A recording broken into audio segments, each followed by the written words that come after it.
everyone, and welcome back to the Losers Lounge podcast here, wherever you're listening, whatever time you're listening. It is good to be on the air as ever, and, you know, sometimes in this crazy wrestling world, a new concept will come around for a pay-per-view that, hey, maybe might work out, maybe might not work out. Who really knows for sure? And, well, as we reach the road to All In, AEW looks to be doing something a little bit different with a brand new pay-per-view called Redemption, which, well, there's not a lot of redemptioning in this show, but there is some, and we will get to that, but still, Redemption should be quite an interesting one, actually, in Canada, actually. Good old Montreal. So, yeah, should be a fun one, folks. An absolute fun show. But, of course, we gotta get to introducing the crew first, as I can't do this alone. So, we gotta bring in the OG of OGs. One of the longest-serving menus of our group. Of course, that being the HeelBalor's HeelBalor! Hello, YouTube. The HeelBalor is back on the podcast. It's great to be here. It's been a good while since we talked to AEW. Redemption. Is this pay-per-view necessary? No, it's just a stop towards All In. Speed. Yeah, I mean, folks, I'm all discombobulated today. But besides the fact, we're going to talk about Redemption, and honestly, it's looking interesting. I'll say that. So, can we talk about it? Good to be here. Oh, yeah, man. I mean, if there's a equivalent on the other side to this show, it's definitely more Fastlane-esque in a sense. But, well, you definitely know how this plays out. I think this man definitely knows what the Fastlane is going to be looking like here on the road to All In. That, of course, being the Skull King Beast Mode 9000!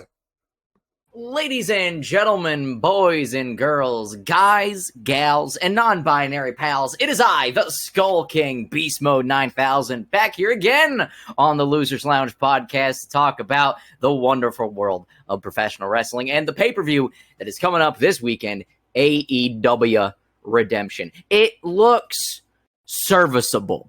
I definitely feel like it's a pit stop on the way to All In, which All In looks fucking awesome already, and we haven't even really got a lot of the card announced for it. Like, we've got a couple matches. The rest of the card hasn't filled out yet, but I'm already fucking pumped. This is just a pit stop, if you will, on the road to All In. AEW's pay-per-views are always pretty much quality. This one I'm expecting to kind of be on the lower end of quality just because it's a pit stop, right? Like I said, it's a pit stop on the way to All In. It's a vehicle to get to All In. But nonetheless, very predictable show in my opinion, but still probably going to be very fun. Because if AEW knows to do anything, stay in ring action. And that shit is mostly always quality. Oh, Pit stop. That's what I'm looking for. There we go. Thanks, B. Continue. Yeah, like, this is pretty much the... Well, in a way, this is like when you're driving down the highway and you need to go down to the local BP in order to get some snacks and to have a bathroom break. Yeah, this is what it is on the road to All In, pretty much. Other servos are available, folks. But still, I know this person very much is going to be pretty excited about certain things. And I know he is the biggest Godzilla fan we know, folks. It, of course, is Leo the Phenom! How do you do, fellow people on the internet? It is me, Leo the Phenom, on location, outside the studio, as usual, because somebody's got to make the money. And right now, I am outside of Old Denny's. Does anyone want something? Pancakes, crepes,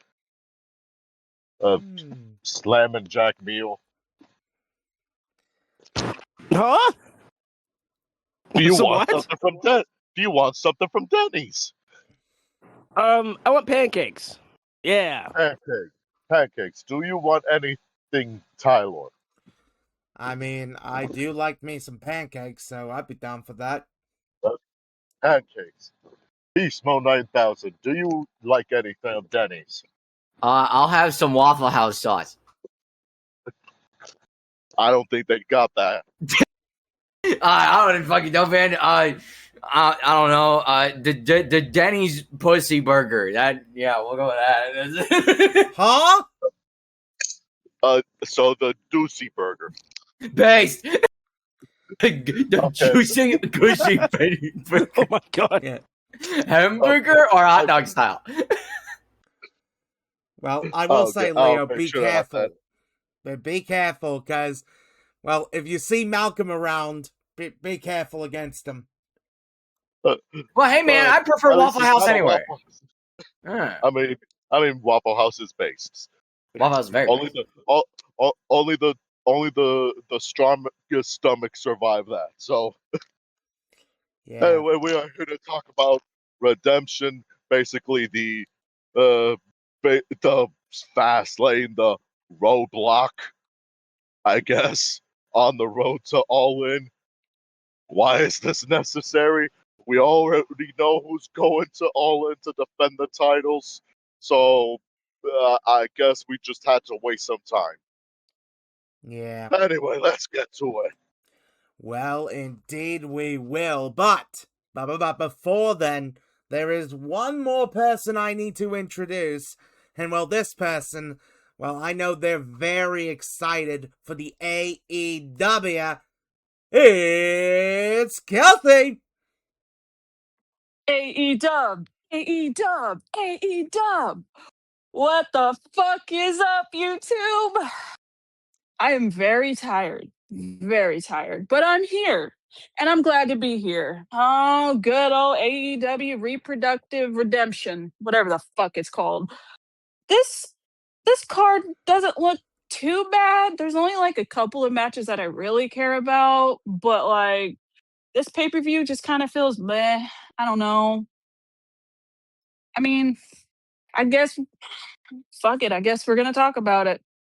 Well, I mean, even when AEW has a show that feels kinda it normally does have some good stuff on there, so I think we'll be doing just fine, folks.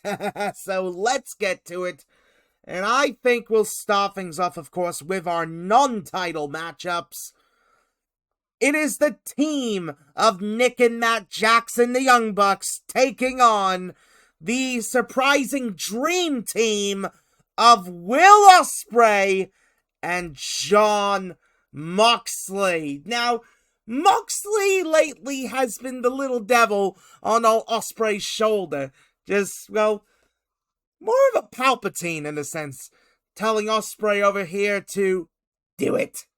So, yeah, Ospreay starting to get a little bit deeper into the darkest side of the things.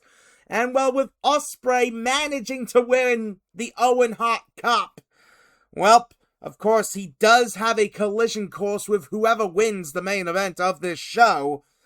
And, well, the Young Bucks, they are getting a little bit concerned right now for old Ospreay about how Moxley is kind of doing what, well, he feels needs to be done to make Ospreay a killing machine on his path to All In. So, yeah, I can see why this match is here, but, well, we're expecting it to be quality. It is definitely going to be some quality here. So, HeelBalor, I'll start with you here, because I know this match is going to be very important for you. What do you make of Ospreay and Moxley versus the Bucks? It's going to be so good. Is it necessary? No, not really. It's necessary to just get Ospreay and Mox on the pay-per-view, which is great. Ospreay is officially in the Death Riders, which is so cool. Gives me vibes of the Commonwealth Kingpin back in the day. Beast, that's what I'm talking about. But it's cool. The Bucks. Need I say more about the Bucks? You know, this is gonna be a good match though, regardless. Ospreay and Jon are winning. I do like how, you have the whole thing with Ospreay, kind of becoming more darker. And that's kind of what I've been wanting. I'm like, yes, get him more into the dark side. Get more of that, more of the assassin and more Commonwealth Kingpin as well. And I'm loving every bit of it. So, yeah, this is just a little thing to get both guys on the card. Ospreay and Jon are winning. That's all I'm going to say about that. It's going to be good. Oh, it is definitely gonna be a good one. Kels, I'll go with you here. What do you make of Ospreay and Moxley versus the Bucks? Oh, this match. This match is going to be so good. I can't stand the Young Bucks, but I will give them this. They are really good at what they do. But as far as Mox and Osprey, dude, this team, I love that Osprey's a part of the Death Riders now. It's so cool. It's great. And I like this dark, like Will said, I also like this darker side of Osprey. And I just got a feeling that at some point Mox is gonna snap his fingers and Osprey's gonna fucking turn heel and I'm going to lose my shit. I hope it happens soon. I need it. I don't know. Will Osprey when he's a heel is just a whole different level, and I'm here for it. Yeah, Osprey and Mox are winning. We move. Well, fair enough. And you make a good point there about, well, that darker side of Osprey potentially leading to a potential heel run. I mean, could be very interesting to see when the time comes. Leo, I'll go with you here. What do you make of Osprey and Moxley versus the Bucks? I expect a good match. And this is basically, like you said earlier, the little devil on the shoulder, the minion relationship, the Palpatine and Darth Vader kind of relationship, or more or less, actually, I should say, more Revenge of the Sith, the Palpatine and Anakin Skywalker leading him into the darkness kind of deal when it comes to Osprey and Mox. Do I see Osprey becoming a like heel from this? Not exactly. I can actually see a thing where it's like, well, yeah, help me get this much needed dark side out of me to get what I've desired most, which is the AEW World Title. No, I don't need you anymore. Thank you. I bid you adieu, Mox, and that's going to lead to their own little rivalry, which I could see possibly after All In. If not All Out, then probably is there a Wrestle Dream in October? I mean, there most likely is gonna be, because it's one of their flagship events. I expect something at either or if not both of those events. So I'm gonna go with Osprey and Mox to win because the Bucks got nothing to do. So and they've got they're at that point. It was like you really shouldn't be winning much. You should just be like putting on good matches and getting the best out of guys. So yeah, that's my pick. Just Osprey and Mox to win because it's like this whole show is just too predictable. Like you could just look at it and be like, yeah, you're gonna win. Yep, you're gonna lose. I mean, hey, fair enough. Just all that matters is how it plays out. So, yeah. And Beast, what do you make of Osprey and Moxley versus the Bucks? Oh, Mox and Osprey are absolutely winning. I think this match is going to be fun. Personally, I would either have this open the show or close the show. It's going to be one of the two just because of the story with the Death Riders and Mox and Osprey, and I absolutely agree. It is very much a Palpatine and Anakin Skywalker situation, which is probably why I like it so much, because I'm a huge Star Wars fan. Shouts out to all the other big Star Wars fans out there. Little sidebar. Greatest villain in Star Wars history is not somebody that's in any of the movies. That would be Starkiller. Starkiller's the greatest villain in Star Wars history. Yes. Full stop. And one of the greatest characters and one of the greatest protagonists in Star Wars history is Cal Kestis. Just saying. Nice. So, it's probably why I like it so much, is because it is very Palpatine and Anakin Skywalker-esque. I see the match ending via Death Ground, which is the fucking cross arm breaker gimmick that Osprey does now. That's how I see it ending. Or via like a super gross looking Tiger Driver 91, because Mox is like, do it, dump him on his fucking head. Teach Kenny a lesson. probably. But, either way, Mox and Ospreay are absolutely winning, and I do love the story between the Death Riders and Will Ospreay and Jon Moxley. I think it is definitely going to culminate maybe at Wrestle Dream. You could even do a slower burn to World's End near the end of the year, which would be rad. But either way, how it ends, I'm loving it right now, and I think the crescendo of it is going to be absolutely fan-goddamn-tastic. Oh yeah, for sure, man. It is definitely cooking real good here with this storyline. Oh, and real quick, little sidebar too. Don't mean to cut you off, but as we were talking about this, I was putting the finishing touches on the Redemption thumbnail for the pod, because I do the full transparency, ladies and gentlemen. I do the thumbnails for the pod. Tyler adds like the lower third graphics and all that shit. So I have just sent Tyler the thumbnail for the Redemption podcast, and you all will see it when the podcast goes live. It actually is kind of fucking sick. Like the frame, you'll see it when we put it as the thumbnail. The frame that I put around the Redemption logo with the diamonds behind it, it goes fucking insanely crazy. But that's neither here nor there. Just, yes, this is not just my Losers Lounge. This is not just Tyler's Losers Lounge. It is our Losers Lounge, because it's a community effort here at the Losers Lounge. We all help each other out. Oh yeah, for sure, man. I can think of a certain word that a certain father, Vlad, would like me to say, but I will not. Yeah, for sure. Oh man, honestly, I am definitely looking forward to this match. I mean, I'm enjoying the storyline a lot here with Ospreay and Moxley. Like, it has that sort of Palpatine Anakin sort of feel. And I mean, Base mentions a bloody Jedi Fallen Order and Force Unleashed. Those games are based as hell, but legitimately, like... Okay, and real quick, I don't mean to interrupt you, but you said Jedi Fallen. Have you played Jedi Survivor yet? Ooh, I need to get around to that soon, because I've heard lots of good things. I haven't myself. I've heard it's great. Oh, yeah. Oh, yeah, for sure. I've heard it, like, crescendos Cal Kestis' story perfectly, which, makes him one of the greatest protagonists in Star Wars history. Neither here nor there. Yeah, for sure.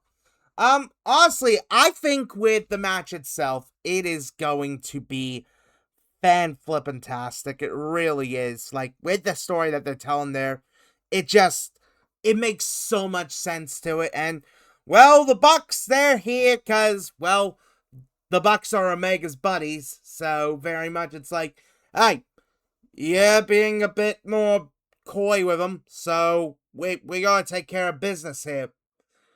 So, yeah. But I absolutely agree with everybody here. I do have Ospreay and Moxley winning. I think it just makes all the sense in the world for them to win. It does. It does make sense for them to win, so I've got them winning here. And honestly, I do agree that we might be seeing a little bit of a darker side to Ospreay come All In. Like, I don't know if it'll be full heel or whatever, but oh man, if we get to the point by the end of the year where we might be getting a certain match that I really want to see, but with the roles reversed and one of the competitors' sort of home cities, home countries even, but we'll get to that in a bit. For now, I think we'll go with something a little bit more chaotic. A little bit more Chaos Gremlin-esque in a sense. But this one, well, while it will be chaotic, well, it probably is going to be questionable. Because it is a no disqualification match, as it is Tommaso Ciampa taking on Chris Jericho, the Painmaker Chris Jericho, to add. So, pretty much, New Japan Jericho. Which, I mean, New Japan Jericho is probably, like, one of his last great runs as such. So, I mean, there's that, but every time he brings it out in AEW, it's like, huh? Well, what's the deal for it? I mean, I guess Jericho really likes doing hardcore stuff on a kid. I wouldn't have a bloody clue what he's thinking for that, but yep, Jericho and Ciampa have been going at it for the past few months sort of thing, just a little bit of beef here or there sort of thing, so now it all comes down to this here, so Beast, I'll start with you here. What do you make of the Painmaker versus the Psycho Killer?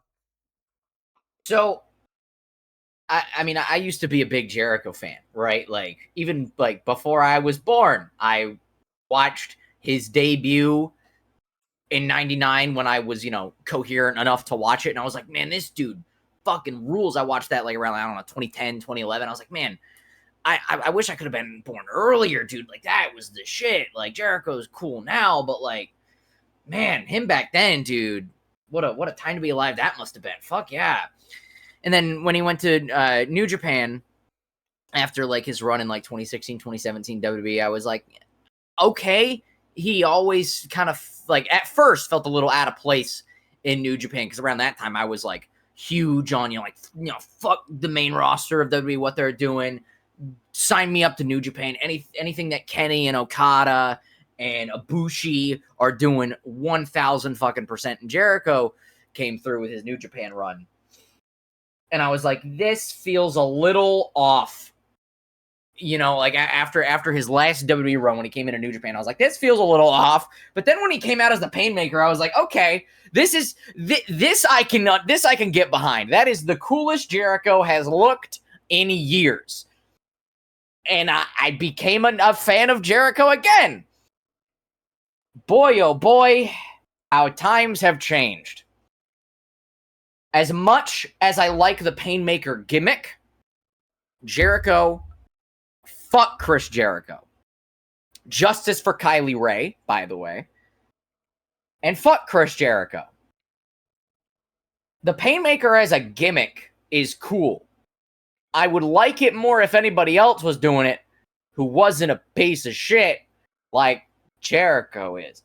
Man, the gimmick itself is rad, and it always kind of felt a little shoehorned in with what AEW was doing. But this match with Ciampa, I feel like this has made the most sense for the Painmaker to show up in AEW thus far because of what Jericho and Ciampa have been doing in their past matches in the rivalry. I feel like it does make sense to bring the Painmaker out for the crescendo of this rivalry. I think this makes the Painmaker's appearance in this match at the blow off of this rivalry has made the most sense for the Painmaker to come out in AEW.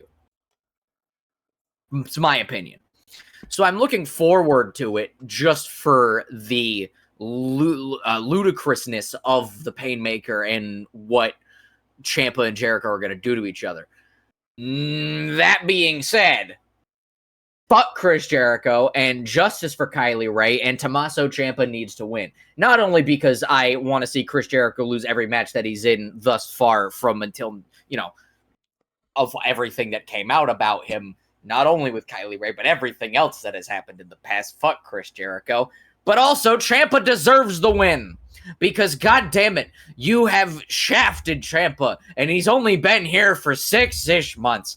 What the fuck? Like, you gave him the TNT title for a cup of coffee, and that fucking sucks. Ciampa deserves better. I know, he's older. That doesn't mean shit. I don't care if he's fucking 70. You sign the motherfucker, and you push the motherfucker. Push Ciampa. He needs to beat the Painmaker, and it's going to be gross, and it's going to be fun. Ciampa needs to win, because if he doesn't, oh dear God. Man, as you said, Tyler, this is going to be chaos out the ass, but it's also this weird Frankenstein's monster of like, yeah, it's going to be stupid fun, because I always love me a good no DQ match, but it's also like Jericho can't win, because it's fucking Jericho.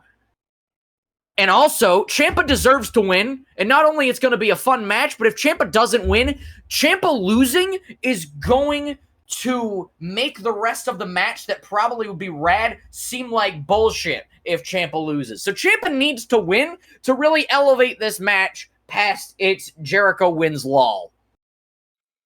That's my opinion. Ciampa needs to win. Ciampa's my prediction because please, for the love of God, and justice for Kylie Ray.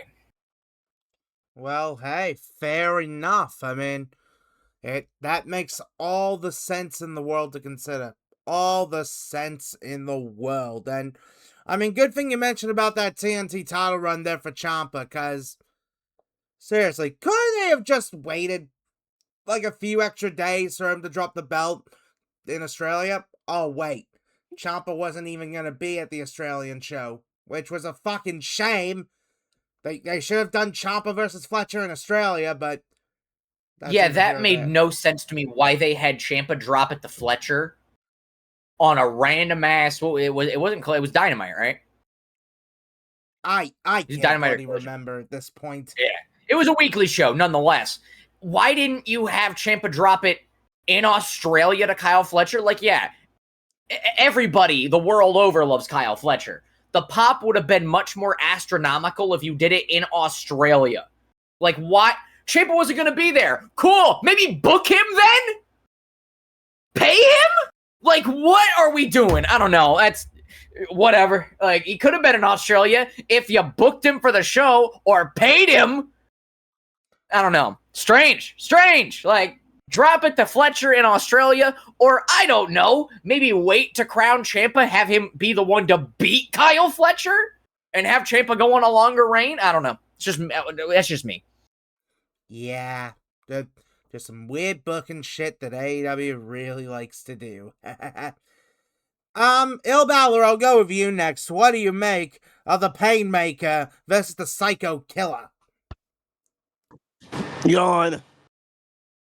Literally yawn. I mean, it's cool to see Ciampa always doing his shtick, but the Painmaker's the Painmaker, I guess. That thing was cool back in 2018. Now in 2026, nah, man, it's lost its luster. Just like Jericho's lost his luster. He needs to retire. Ciampa's winning this match. It's gonna be something, I'll say that, but that's what I'm talking. Ciampa's not winning. Reverse, let me run it back Jey Uso style. Ciampa's not winning this match, sadly. It's just me, Oos. It's me, Uso. Yeah. She Cows gets it. Yeah, like, what am I talking about? Jericho's winning this match. Ciampa won the last one. Jericho's gonna win this. Rubber match it all in. Yay. Whatever. Jericho's winning. Yay. Yay. Unfortunately, Will, you're probably right. Yeah, they're probably going to do a rubber match. Yeah, that. Oh, God. Audible sigh. No. I mean, there had to be at least one audible sigh. There absolutely had to have been. Leo, I'll go with you next. What do you make of the Painmaker versus the Psycho Killer? 3 letters. Ugh. Like, fucking. Yeah. Ugh. Like, I I used to be the biggest fan of Chris Jericho. Like, I didn't dislike him for the same reason for as Beast has, because of the stuff with Kylie Ray and or like what he's done backstage wrestling shows. I don't dislike him for that. I dislike him because the dude has been here so long that it's just agonizing. Like, the dude is 55 years old. He has been wrestling since the early 90s. Like, uh, and this run in AEW has just been like, it is. I don't know how to describe it. Like, how did Harvey Dent put it in The Dark Knight? Like, you either die a hero or live long enough to see yourself become the villain. That's basically how I see it. Like, he's overstayed his welcome. He's he, he takes things way too long to simmer. Like, the Chris Jericho vortex basically just keeps going on and on until he finally wins the rivalry. Like, it's just agonizing. I'm tired of seeing Chris Jericho wrestle. Like, if he was more of a manager, or like if he went back to WWE and became like an on-screen general manager and was in charge, like, I could tolerate it maybe. but he just continues to wrestle because Cuckles is a freaking mark for him. In this match, I mean, I expect violence, and it's going to be a slow-paced burner. Ciampa should win so they can get this rivalry over with, but they're not going to because, like, even though God rest his soul, Jericho's gonna pull a Hogan and say that doesn't work for me, brother, and he's gonna go over and he's gonna beat Ciampa in this match, so we get another match at All In.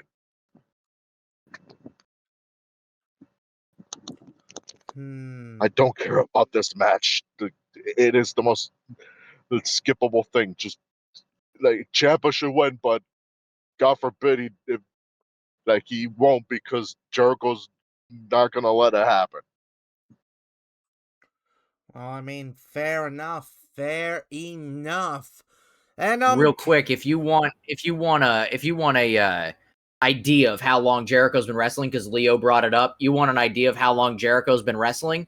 I believe, and I may be wrong, anybody can correct me in the comments if I'm wrong, but I believe Chris Jericho is the only active professional wrestler active right now who has wrestled in WCW, WWF/WWE, ECW, New Japan, and AEW. that's crazy. Yeah, he is. That's been wrestling. fucked. He's been wrestling since 1992.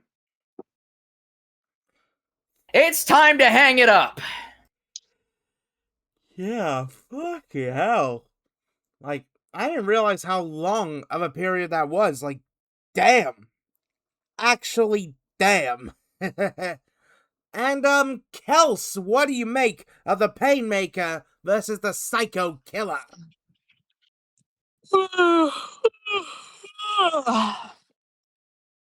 That's I agree. I agree. honestly, I'm gonna keep this real short and sweet because I do not care about this match. I love Tommaso. That's my guy. I do not like Chris Jericho, and I haven't liked Chris Jericho for a long time. I've never seen the what's it called, Painmaker gimmick he's got going, but I don't care. I don't.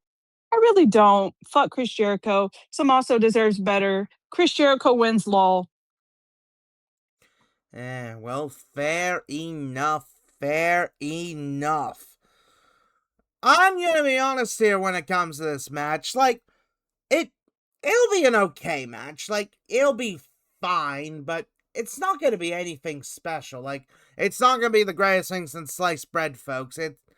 It's gonna be alright. It's gonna be your typical no DQ match in AEW where they just bring out a bunch of chairs, go through tables. They're gonna bring out thumbtacks or maybe something with barbed wire because they always have to do that. It'll go maybe 15 minutes, and then Jericho's gonna hit the Judas effect, in which Ciampa will then fall onto some thumbtacks and that then get put in the walls of Jericho and tap. Yeah. I mean, wouldn't it be nice if these kind of matches would have more unique weapons in those sort of bags? Like, I don't know, connects? Could you imagine if there was a bag of connects instead of a bag of tacks? Would connects even hurt?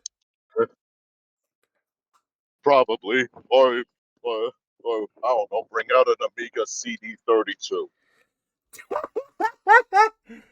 Oh my god. You know me all too well, Leo, with that. Well, And I'm one of the few people who doesn't understand all those old video games. oh yeah, for sure. But yeah, like, it'll be a fine match, but it won't be anything spectacular. Like, it's been an okay sort of feud, but again, nothing really spectacular, which is a shame for Tommaso Ciampa sort of thing. He absolutely should be doing a lot more interesting stuff than this, but you know, that's AEW for you. If they don't have much for you, then they'll just do this, I guess. I don't bloody know.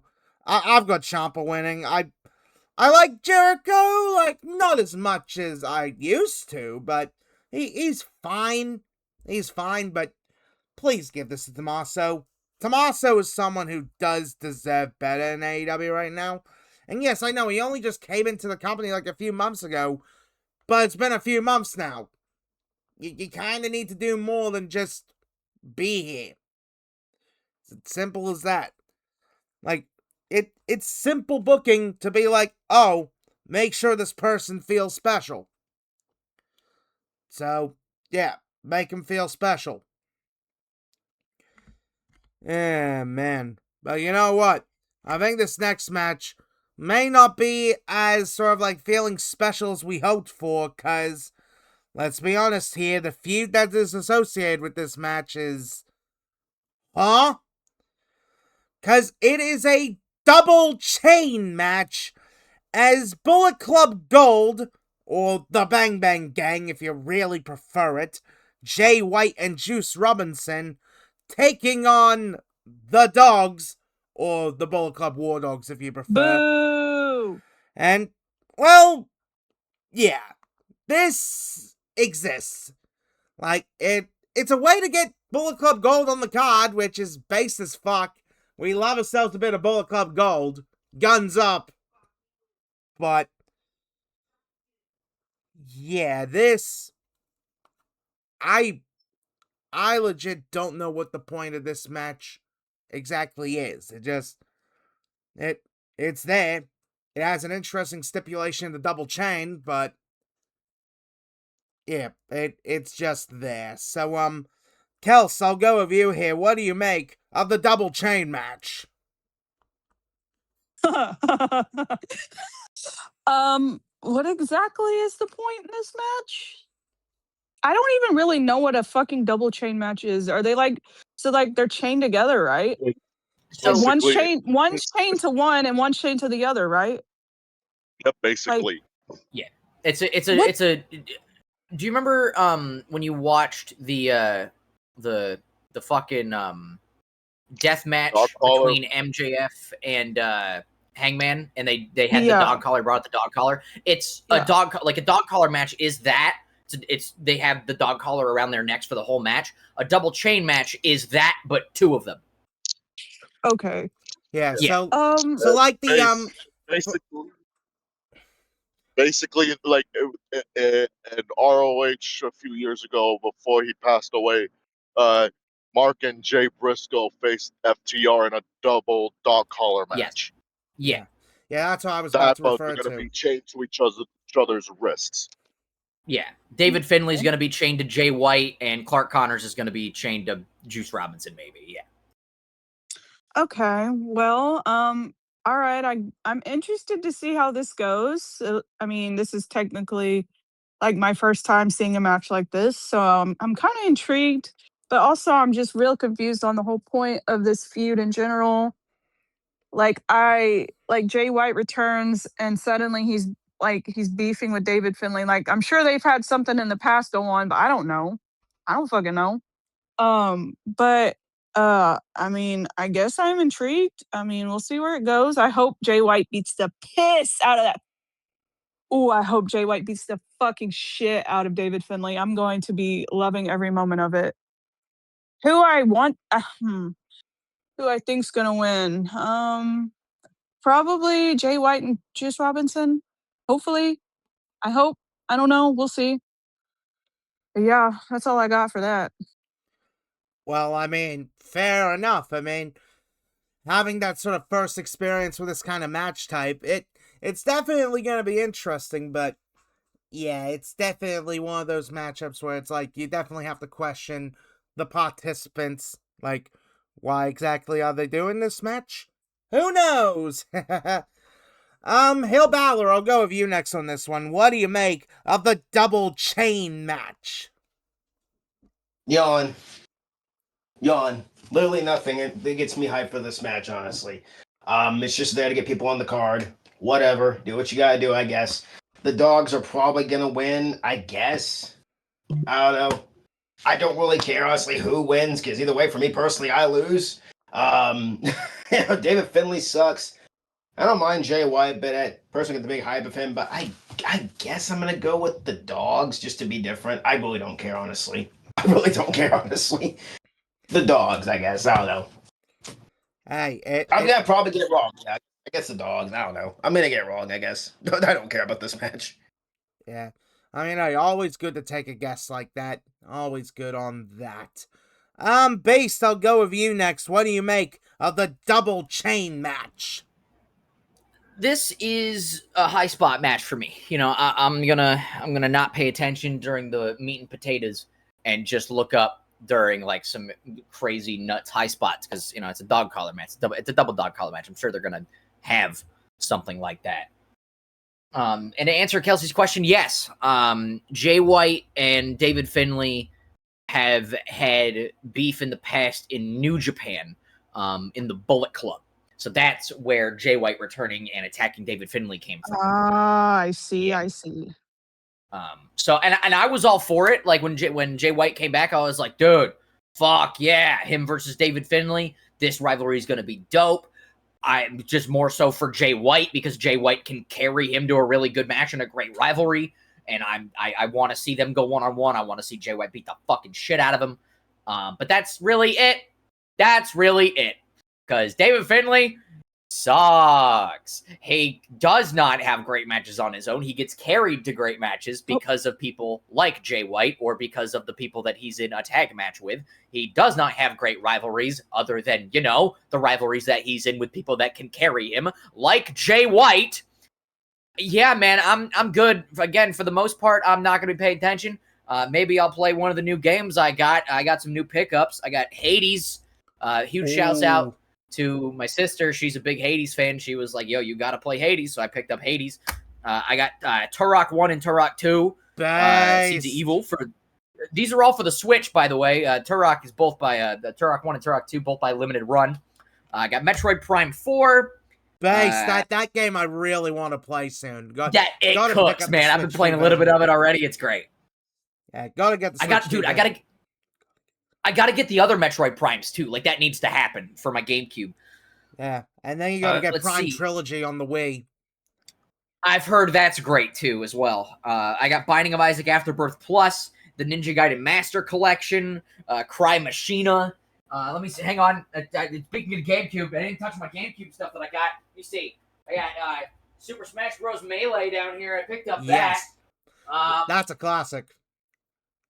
Star Wars Rogue Leader. I got Legend of Zelda. The fucking the Master Collection. Like the Ocarina of Time and the Master Collection, and then the fucking the pre-order bonus that you got. I think when you pre-ordered, it was either Twilight Princess or Wind Waker. You got like a pre-order disc. So I picked up that too. Is that the one that comes with like the bloody Master Quest for Ocarina of Time? Yes, that's the one I'm thinking of. Yes, the Master Quest. Thank you, not the Master Collection. Jesus Christ. But yes, I picked up that as well, and I also picked up and Tyler, you know this, is the GameCube region locked? I think it might, but I'm not sure. I think there are probably ways to get around it nowadays with like all your homebrew and that kind of thing. The reason I asked is because I got a Japanese import GameCube game when I picked all that other shit up. It's I don't know, I can't read a lick of Japanese, bro. It looks maybe like a JRPG.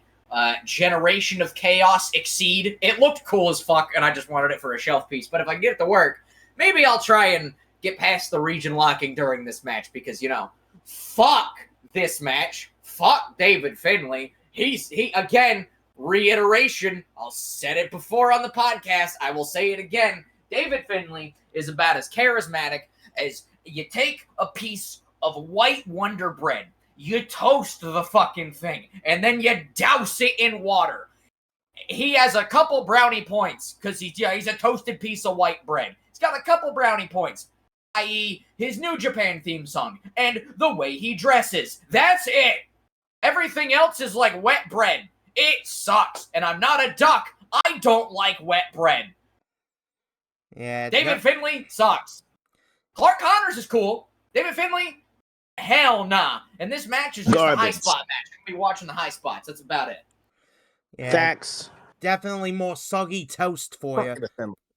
Soggy toast, bro. Dude, David Finley, and he won't because he thinks he's hot shit when he's not. He needs a shirt that just says in like Comic Sans font, soggy toast. That's Exactly. Oh, yeah. God. And funny thing there, Base, I know there's probably ways to get around it on the Wii, like GameCube game on the Wii, sort of thing, but yeah, I wouldn't know for sure. Kind of like this match, where it's like, I don't know for sure how this will go.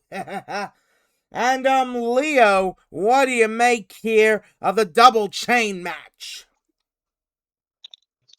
Who gives a shit? Like this was just thrown like, like thrown together. Like it was announced like what, yesterday? Not even on Dynamite, like or Yes, it was yesterday. like it was just announced, just thrown together yesterday. Like Kelsey shared it like what, like a little before 3 o'clock or 2 o'clock your time. Like, Yes. yeah, this was just thrown in here just to have a card. Like, I don't care. Like, I've never been a big fan of Jay White. Never cared for Juice Robinson, Clark Connors. I don't like care about. Like David Finley, I'll say it again, he sucks assholes. And this double chain match, it's going to be a restriction thing because like you got two teams pulling on each other the whole time. Like the one can't get away from the other. It's like this is the match I'm calling the chain gang. Only thing is that there's not going to be actual chain except the chains hitting each other's bodies. So for that, I don't care. I'm just saying that the bitches win because like screw it. They need some momentum, I guess. So I'm going with Did you call them the David bitches? Finley, even though he sucks balls. Yes, Did you call them the bitches? they are the bitches. Yes. Base. Yeah, I'm going with the bitches to win because fuck it. I don't give a damn about this match. Alright, fair enough. I guess that's a fair way to look at it, I suppose. Yeah, for me personally, when it comes to the double chain match, it's there. That's what it is. It's just there. And it just reminds me how much of a fucking shame it is that they screwed over Jay White in AEW. Like in New Japan, Jay White was the bomb. He was the fucking guy. Like he was just that damn good. Yeah, you know what ruined him? When you had him lose a 30-minute match to a one-legged man. Yeah. Well, what the fuck was Huh? that shit? Don't you remember Kel's full gear She wasn't watching 2023? back then. She wasn't watching wrestling back then. Yeah, no joke, Kelsey. Full gear 2023. Jay White lost to MJF, who had an injured leg, in a 30-minute match. Yep. MJF was taken out Wow. earlier. MJF was taken out on the pre-show, I believe, Yes. and he was even taken to hospital. And then he came back and then wrestled for 30 minutes against Jay White and won while hobbling on one leg. I can't get over that shit. Like, what the fuck did they do to Jay White with that shit? That completely pussified him. I will never forget. I will never forgive them for doing that shit. Just Yeah. Dude, Pussified just took me out. That was based. but still though, like what the fuck happened to Jay White, man? What the fuck happened? He was so hot, and then after that, He was hot. I'm kidding. Yeah, now I feel fucking sad right now. I But mean, Jay White is a handsome man, full stop. yeah, that is true. That is true. But yeah, I mean, Juice Robinson, based one of the more underrated sort of competitors out there. I'm just glad to see Bullet Club Gold back. I don't care if they're called the Bang Bang Gang now. They're Bullet Club Gold to me, damn it. But yeah, just I mean, I wish Gabriel Kidd was in this match instead of David Finlay, because base Gabriel Kidd, but he's not in this match. No, no, no, no. What, didn't you watch I can't. I can't. WCPW? I can't stand Gabe Kidd. Sorry. Oh, fair enough. Fair enough. But yeah, I mean, Clark Connors is cool, I guess, but David Finlay, for him to have been the last official leader of the Bullet Club is sad. Very fucking sad. So, Disgusting. yeah. I mean, David Finlay's Don't worry, me and Beast carry the legacy. It's all good. Me and Beast carry the legacy. damn Yeah, straight. Will and I are now the official last two leaders of the Bullet Club. We're co-leading the Bullet Club because that's just too sweet, and fuck David Finlay. Yeah, based as fuck. But seriously, like, man, David Finlay, he's just He just exists. That's what it is. He exists. I mean, he ain't like the worst wrestler around, but he's there. That's it. So yeah, who have I got winning? Well, it's obvious I'm gonna go Bullet Club Gold. Cause it's Bullet Club Gold. It's gold. Everyone likes a bit of gold. So yeah, gotta give it to Bullet Club Gold. I mean, the stipulation should be interesting. It should make for a pretty good match, but still, this was just thrown out of nowhere. I guess just because, well, they've got a bit of a story. Guess we'll pop them on the pay-per-view. So, there's that, but it's not quite much of a story. Oh, but this next match, folks, well, it doesn't have as much of a story, but what it does have, oh, it's gonna have some flippy shit, folks. Because before we get to the title matches, we've got a little bit of title-related business here to take care of. Because it is a number one contenders ladder match to determine who is next to face the international champion, as it is Jack Perry taking on the Beast Mortos, taking on Commander, taking on Speedball Mike Bailey, taking on two other competitors who, at the time of the recording, aren't really announced. So, there's that for you.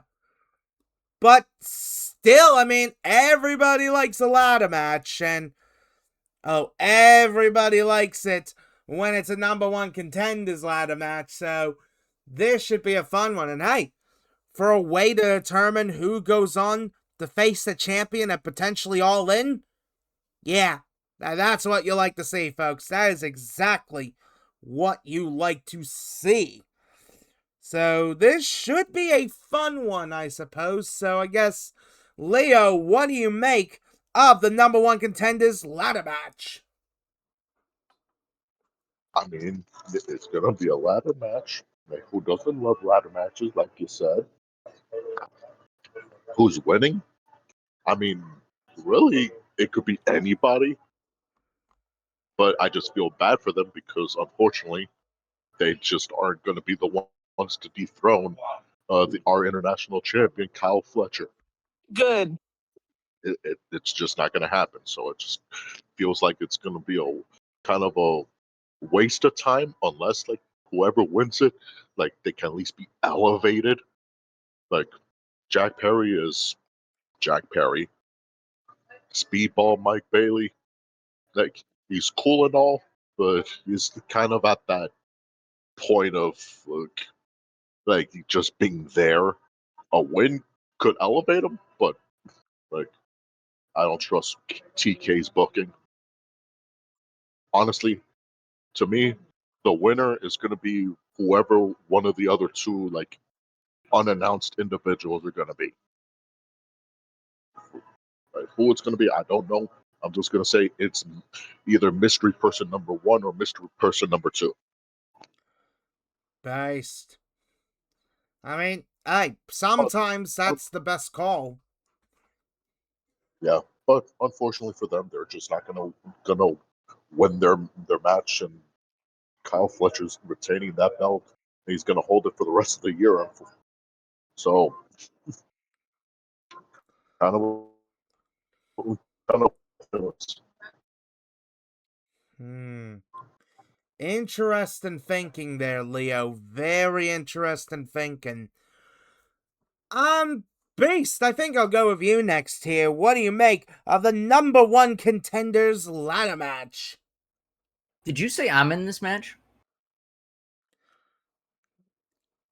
I'm in this match, right? I mean, if you look on it, it says the Beast Mortos. The Beast, yeah. And whoever Mortos is, but the Beast is in this match, right? That's me? No. I'm the Beast. I'm just the Beast. So if I'm in this match, I'm not winning because it's a ladder match and I'm scared of heights. So that's you rule me out. No, full stop though. I do like the Beast Mortos. I don't think he's winning. It's copyright infringement on the name. Now I'm just playing. But hey, Beast Mortos, if you want to like meet up at some point and take a picture, big selfie style, Beast double Beast style would be fucking nuts, yo. It'd be crazy. But personally, unfortunately, I could see Jack Perry winning, which would suck. I would like to see Mike Bailey win because Mike Bailey versus Kyle Fletcher would be a lot of fun. But as Leo said, doesn't matter who wins. They're not beating Kyle Fletcher. Kyle Fletcher is absolutely retaining, regardless who wins this match. I would, again, personally like it to be Speedball Mike Bailey because I think Mike Bailey versus Kyle Fletcher would be the preferred match. The two competitors who aren't announced, I don't know who it's going to be. Part of me thinks one of them might be Mystico. Man, I don't know. I mean, you could fucking have Luchasaurus be one of them, and what's up? It won't be Mystico because he's injured apparently. Oh, is he hurt? That fucking sucks. Yep. Yeah. You gotta be Luchasaurus because Jack Perry's in it. You can do their dynamic during the match. I don't know. I really don't know who the two mystery guys are gonna be. That's really what I'm looking forward to the most out of this match. I would prefer Speedball to win because not only does he deserve that, and he deserves a little bit of a push. Because even regardless if he's gonna lose against Kyle Fletcher, it's still a big opportunity for Mike Bailey, and he deserves that. So I personally, my prediction is Speedball Mike Bailey just because he deserves the win, and him versus Kyle Fletcher I think would be the best match that we could see out of the people that are on my screen right now for the international title. So I'm going to give it to Speedball Mike Bailey because that would be fucking wonderful, and the dude deserves the world. Oh, fair enough. I mean, I remember being introduced to him through Blade WCPW, so hey, super based there on that. Like, very super fucking based on that. Kels, I'll go with you next on this one. What do you make of the number 1 contenders ladder match? I think this match is gonna be fun. Lots of flippy shit. I love flippy shit. Flippy shit is real nice. Very, very nice. As far as who's winning, I think I know who it's gonna be, and I'm gonna be so fucking pissed because I don't want that piece of shit anywhere near Kyle Fletcher. Anyways, I know the other two haven't been announced yet, but I just have this fucking gut feeling that Jack Perry is going to win this match. And when that happens, I'm not going to be happy because I do not like Jack Perry.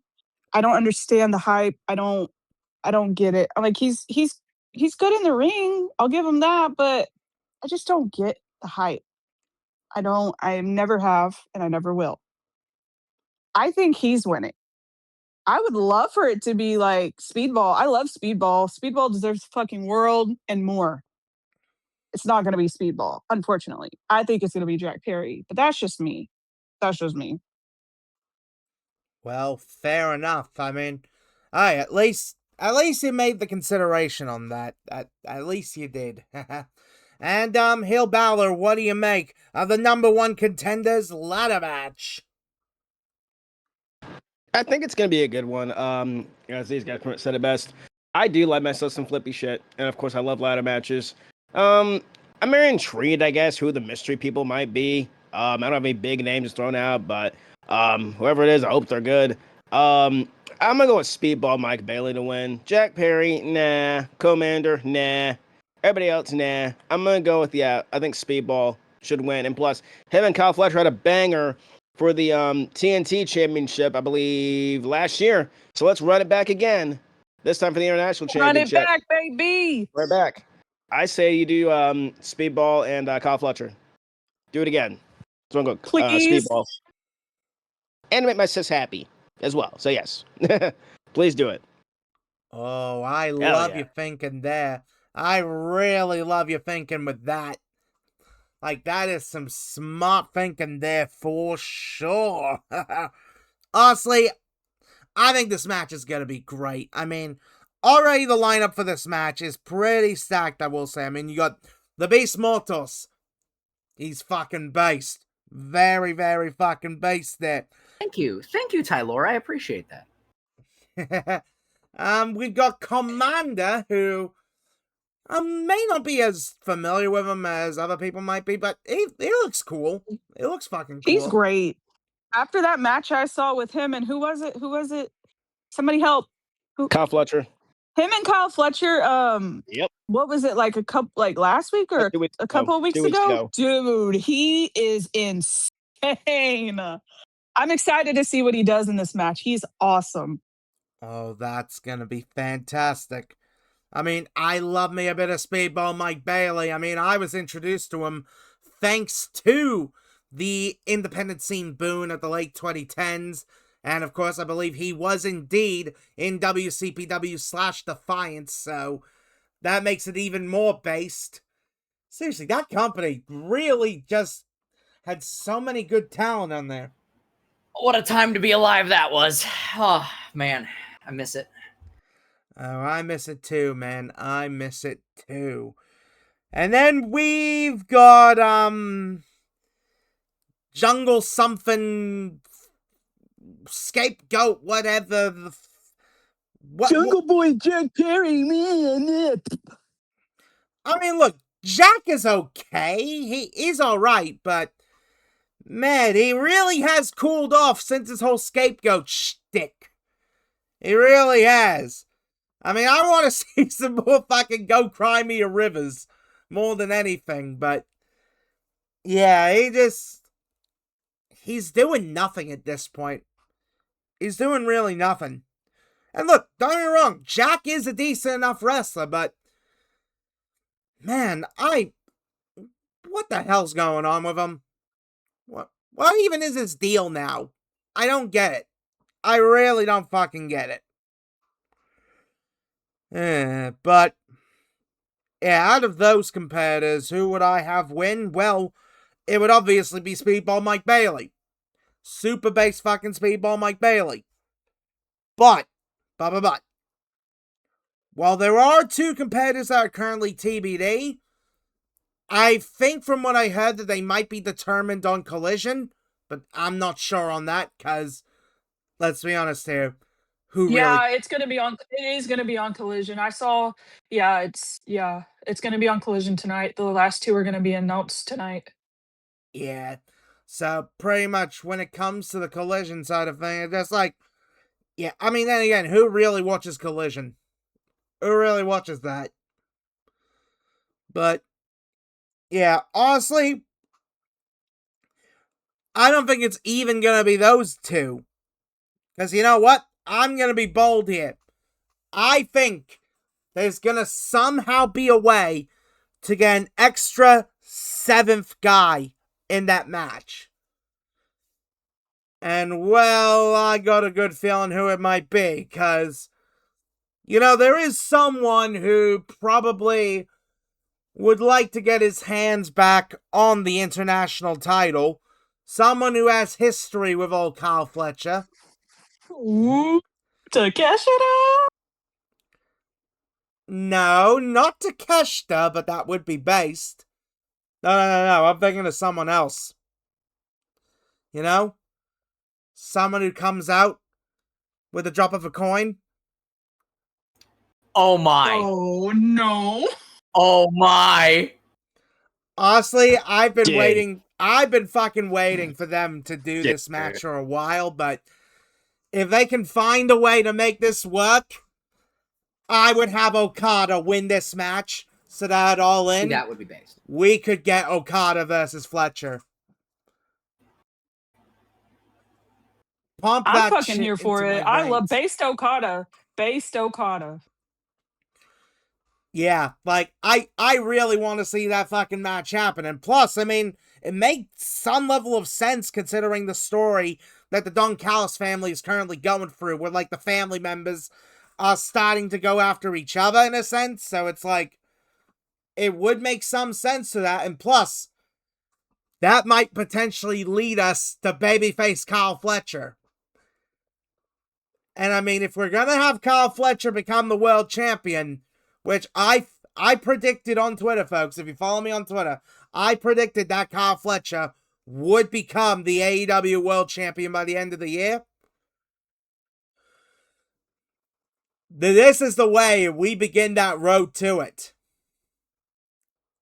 And by goodness, I really want to see Okada versus Fletcher. I really want to fucking see it.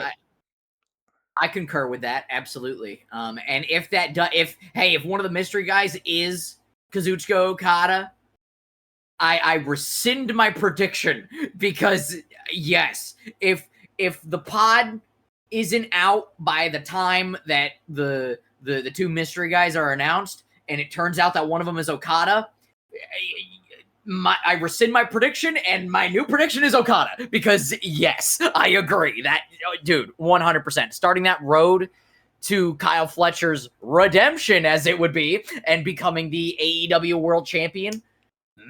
Yes, please sign me up. Oh, yeah, for sure. I mean, look, even if, like, Okada has to find a way to get added in to the match on the night, I don't care. Just give me that shit. Give me that shit. But, yeah, if they can find a way to add him in, I've got Okada. If not, give me Speedball. Simple as that, folks. Simple as that. Oh, man. But, hey, speaking of the Proto Star, it is time to get to the championship matches. And, well, I think we should go with the International Championship match to keep this conversation going with the title, as it is, of course, Kyle Fletcher defending the belt against Bandito. Oh, yes. So, how did Kyle Fletcher get to becoming the champion? Simple. By winning the belt at Beach Break. And that's what he did. He won the belt there. And that is super fucking based, because, I mean, hey, Kyle Fletcher being a champion is always a good thing. And, well, Bandito is Bandito. He's super fucking based himself. So,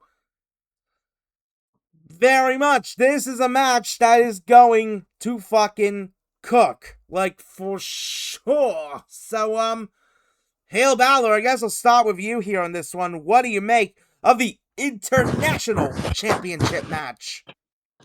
It's always great to see the Proto Star in his environment as champion. It's great to see him not TNT champion, thank God. A new belt is around his waist. I've said this before, I'll say it again. Fletcher is the future of the company. It's the future of the business. He's got it all. He's got the look. He's got the promo skills. He's got everything that you could look for in a wrestler. He's great. You got Bandito, the ROH World Champion, who's held it since April of last year and still has it for literally no reason at all because ROH is dead. Anyways, Bandito's great. Am I a little bit pissed off he's going to lose this match? Yes, because Bandito needs to stop losing on pay-per-view, I guess. But obviously Fletcher's not losing this match. Fletcher's keeping that belt to probably next year. Seriously, he's going to hold that thing for a long time, and he deserves it on his ascension to the World Championship, which will be after a certain somebody, by the way, but we'll talk about him when we get to All In. But yeah, man, Kyle Fletcher's great. He's retaining his title, and I can't wait, because it's going to be a good one. It's going to be good. Oh, yeah, it is going to be fan-flippin-tastic. Kels, I'll go with you here. What do you make of the International Championship match? Get your popcorn, folks. Oh my God. Anybody that knows me knows that Kyle Fletcher is my boy. That's my boy. I love that man so fucking much. And when he won the It's an title at Big... unhealthy obsession. Hey, you be quiet. Nobody asked you. Nobody asked for your input. Nobody asked you, Phenom. Anyways, what was I saying? Oh, yeah. When he won the title at Beach Break, I was bawling my fucking eyes out. I love Kyle. Like Will said here, and I'm going to say it. That man is the future of AEW. And I'm excited. And this match is going to cook. I love Bandito as well. He's great. He's so good at what he does. This match, obviously, Kyle's winning. I mean, I'm not just saying that because that's my boy, but I mean, he's not losing that title for a good while, which I'm okay with. And yeah, future AEW World Champion right there. That's my boy. Oh, I absolutely agree on all those parts. Like, full on agree with that. Leo, I'll go with you next. What do you make of the International Championship match? I honestly can see this match being the match of the night because even though I don't obsess over Kyle Fletcher like Kelsey does, I think he is absolutely fantastic at what he's done. Like my respect for him grew like with the Osprey rivalry, and ever since then he's been doing great. Bandito himself is great. I mean, it's obvious that Kyle's gonna retain, but just for the sake of everything, I think it is time that we finally got this for the first time on this podcast. Wait. I'm gonna say it. Wait. You I'm don't gonna say wait. it. Oh, I'm saying Oh my. shit. Oh, shit. 3, 1 word. One word. Oh. What? Say the line, Bart. Yeah. Oh, ho, ho, ho. Yes. Oh, ho, ho, ho. He indeed say the thing. Yes. Yes. And yes. Holy shit. Holy shit. Wow. Just wow. What a way to go for it. The first yes of the pod. You love to fucking see it, folks. And, Beast, what do you make of the International Championship match? Well, before I give my prediction, I'm gonna take a drink because you know it's got to happen. Give me 1 sec. You proud house star. Yeah, that man a man, bro. You proud house star. Yeah, I am fucking so goddamn excited, bro. This match is going to cook. And anything Kyle Fletcher does, not only is that man a handsome man, good lord, but he is one of the most talented motherfuckers on the face of the goddamn planet. Not only the face, the future face of AEW. No. The future face of professional wrestling in general. Like, yes, he is a future AEW world champion and the future face of the company. Not just that. No. Not by a long shot. He is the future face of professional wrestling as its entirety. That son of a bitch is so fucking talented. I could watch him wrestle a broomstick for 40 minutes. That is how talented that man is. I love Kyle Fletcher. Put that on a t-shirt because goddamn. And this match is going to cook. I love me some Bandito. Bandito, I think, is one of the most underrated wrestlers of the modern era. That's just me. I love everything that Bandito does. I think he has incredible in-ring acumen. I think his promos are really good too. He has that nice intensity to him.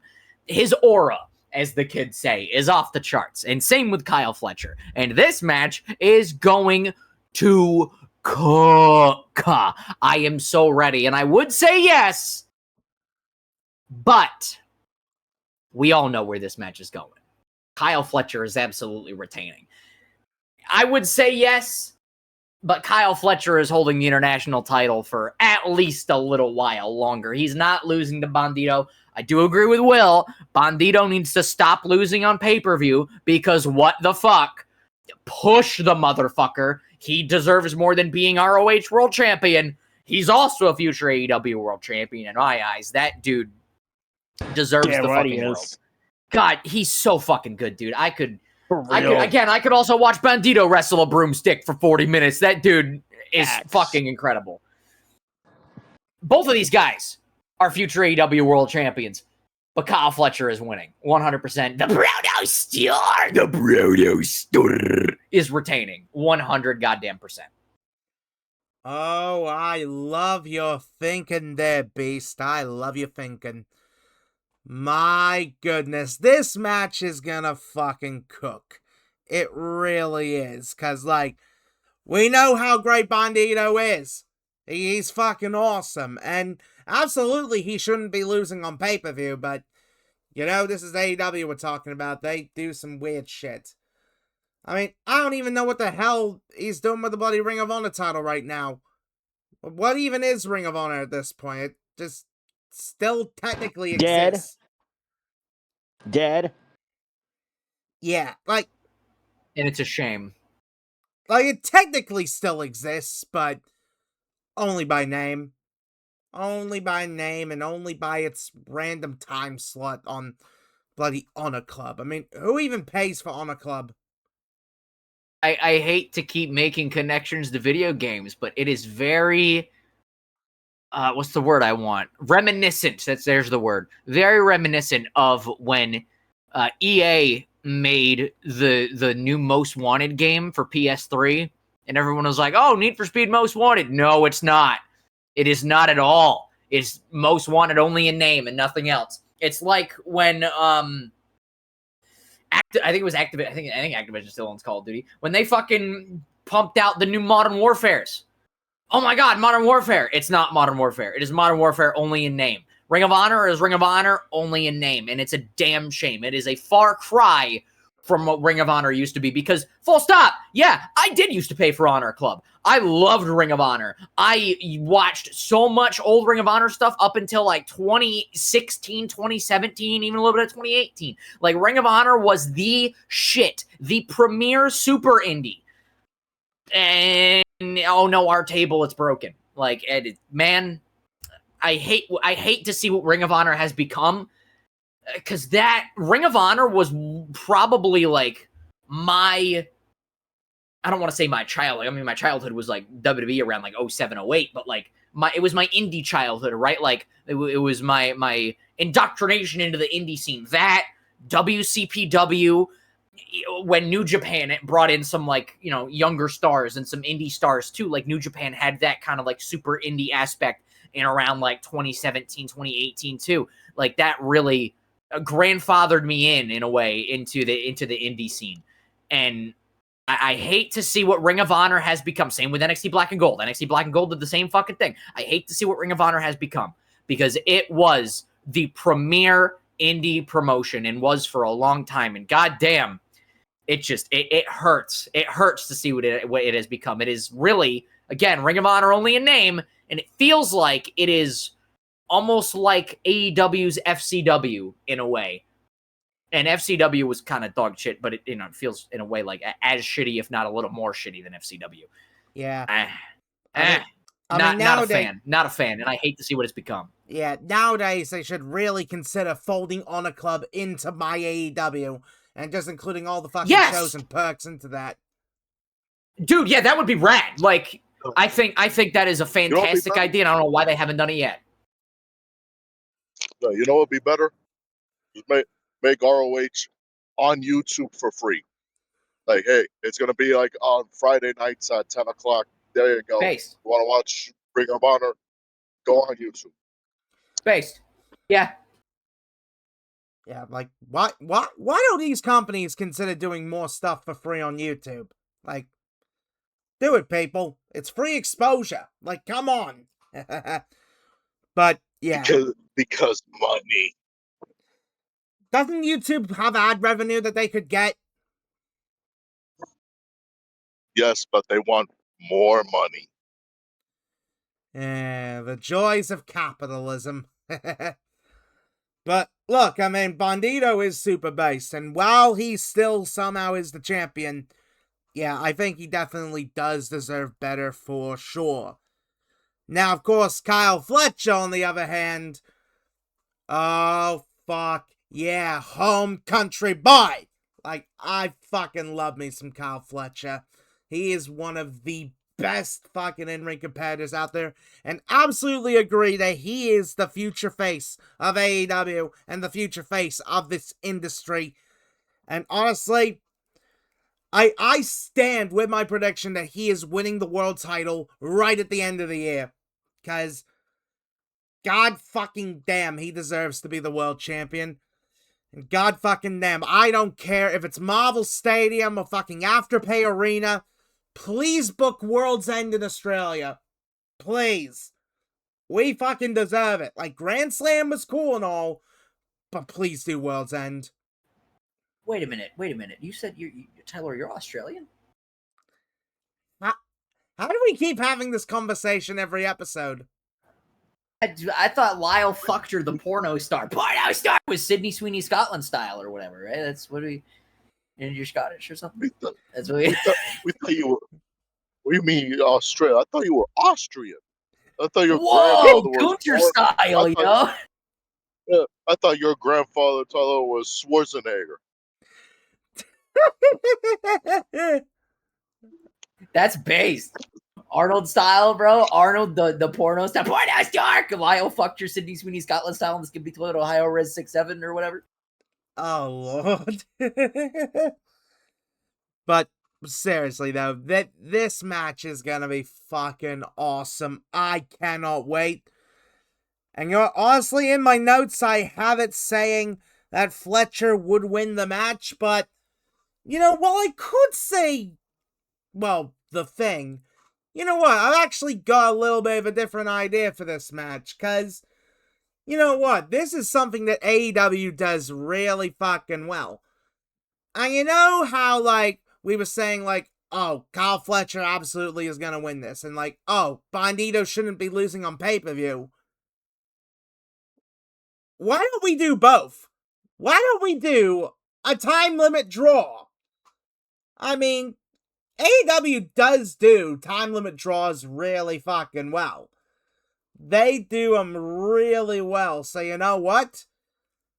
Have them go the full 30 minutes to an hour, or however it may be, and let's do a time limit draw. Like, it's different. Absolutely it's different, but you know what? I'm down for that as an idea. Just, like, I don't normally say it to do a draw, but why not? I think these two would pull it off really well. I'm absolutely down for that idea too, and I agree. I actually think that's a really rad idea. AEW does do time limit draws well. They don't do them a lot, and also, just thinking about it, because we mentioned earlier that, you know, they're both future AEW World Champions. If they do a time limit draw, imagine that planting the seeds, long-term storytelling for when Kyle Fletcher becomes AEW World Champion, and then after his, you know, 5-month, 6-month reign, whatever, he eventually loses it to Bandito after having another title match with him and going to a time limit draw again, and their next match where Bandito would beat him is no time limit. Oh, I love you That, thinking that it plants the seeds. I think that's a great idea. Yeah, I think that's a really good idea there, Beast. I love that for sure. But I'm not done here when it comes to this, cuz I think after the match, after it is all said and done, I think we will probably see Mr. Callis, just, well, he's gonna be over there with Fletcher. He's gonna be very happy, but then, oh, the coin drops. Okada shows up. Doesn't matter if he is involved in the bloody ladder match or not. Okada does show up. And I think he absolutely will be giving Fletcher that Rainmaker. Because of course, Callis would be on the side of Okada. Of course that would be the case. Which would hopefully then plant the seeds to potentially get like a bit of an Okada-Fletcher feud going for the rest of the year until Fletcher wins the world title. I think that would make a whole lot of sense. So, yeah, but still though, I think this is going to be a great match and I cannot wait. And you know what? Speaking of the Don Callis family, well, we've got a matchup between two members of the family here that, well, should be quite a fun one because it is for the National Championship as it is Mark Davis of Davis and Doyle taking on Andrade El Idolo. Oh, yes, 1,000 times, yes. Andrade, his status in the Don Callis family is... we don't fucking know. But what kind of status is there for him? Whereas Mark Davis is doing Mark Davis things, being the champion. In fact, funny thing is, this title, the national title, we haven't really seen it get defended much, so it's nice to see it defended somewhere. So, I guess that's nice. I don't really know. But still, this should be an interesting one, I suppose. So, Beast, I'll start with you here. What do you make of the National Championship match? See, I want to care about the national title. I really do. I think it needs to be elevated a little more for me. I know that the match Mark Davis had a little bit ago on Collision, people were like, "Oh man, it elevated the national title." I did watch that match. Yes, for me, it needs to be elevated a little more. I think this title has the potential to be something really, really good and be a vehicle for people to hold this title to then go to the main event scene. I think it has that potential. It's not there yet.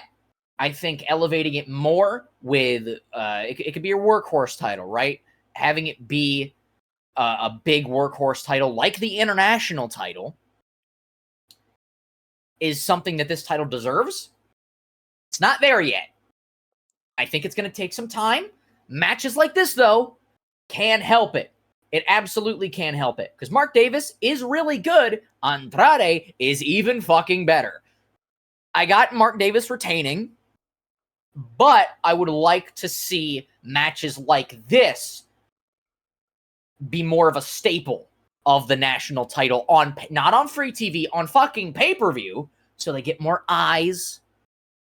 They get it on a bigger stage to really elevate this title further, because I think it can be in contention for something like the international title, where it is a vehicle for people to move up to the main event scene, and it is your workhorse title. I think having two of those titles in your company is really rad. TNT title used to be there, fucking ain't anymore. The national title and the international title, I think are the national title's going to be, the international title already is. You need to elevate the national title more. And I think matches like this is the way to do it. I got Mark Davis retaining, but I do hope this is a bell-to-bell clinic, and I hope that the national title just gets elevated more, especially on pay-per-view, because goddamn, you need, as my voice cracks, you need another workhorse title. You absolutely do, and I think the national title deserves that.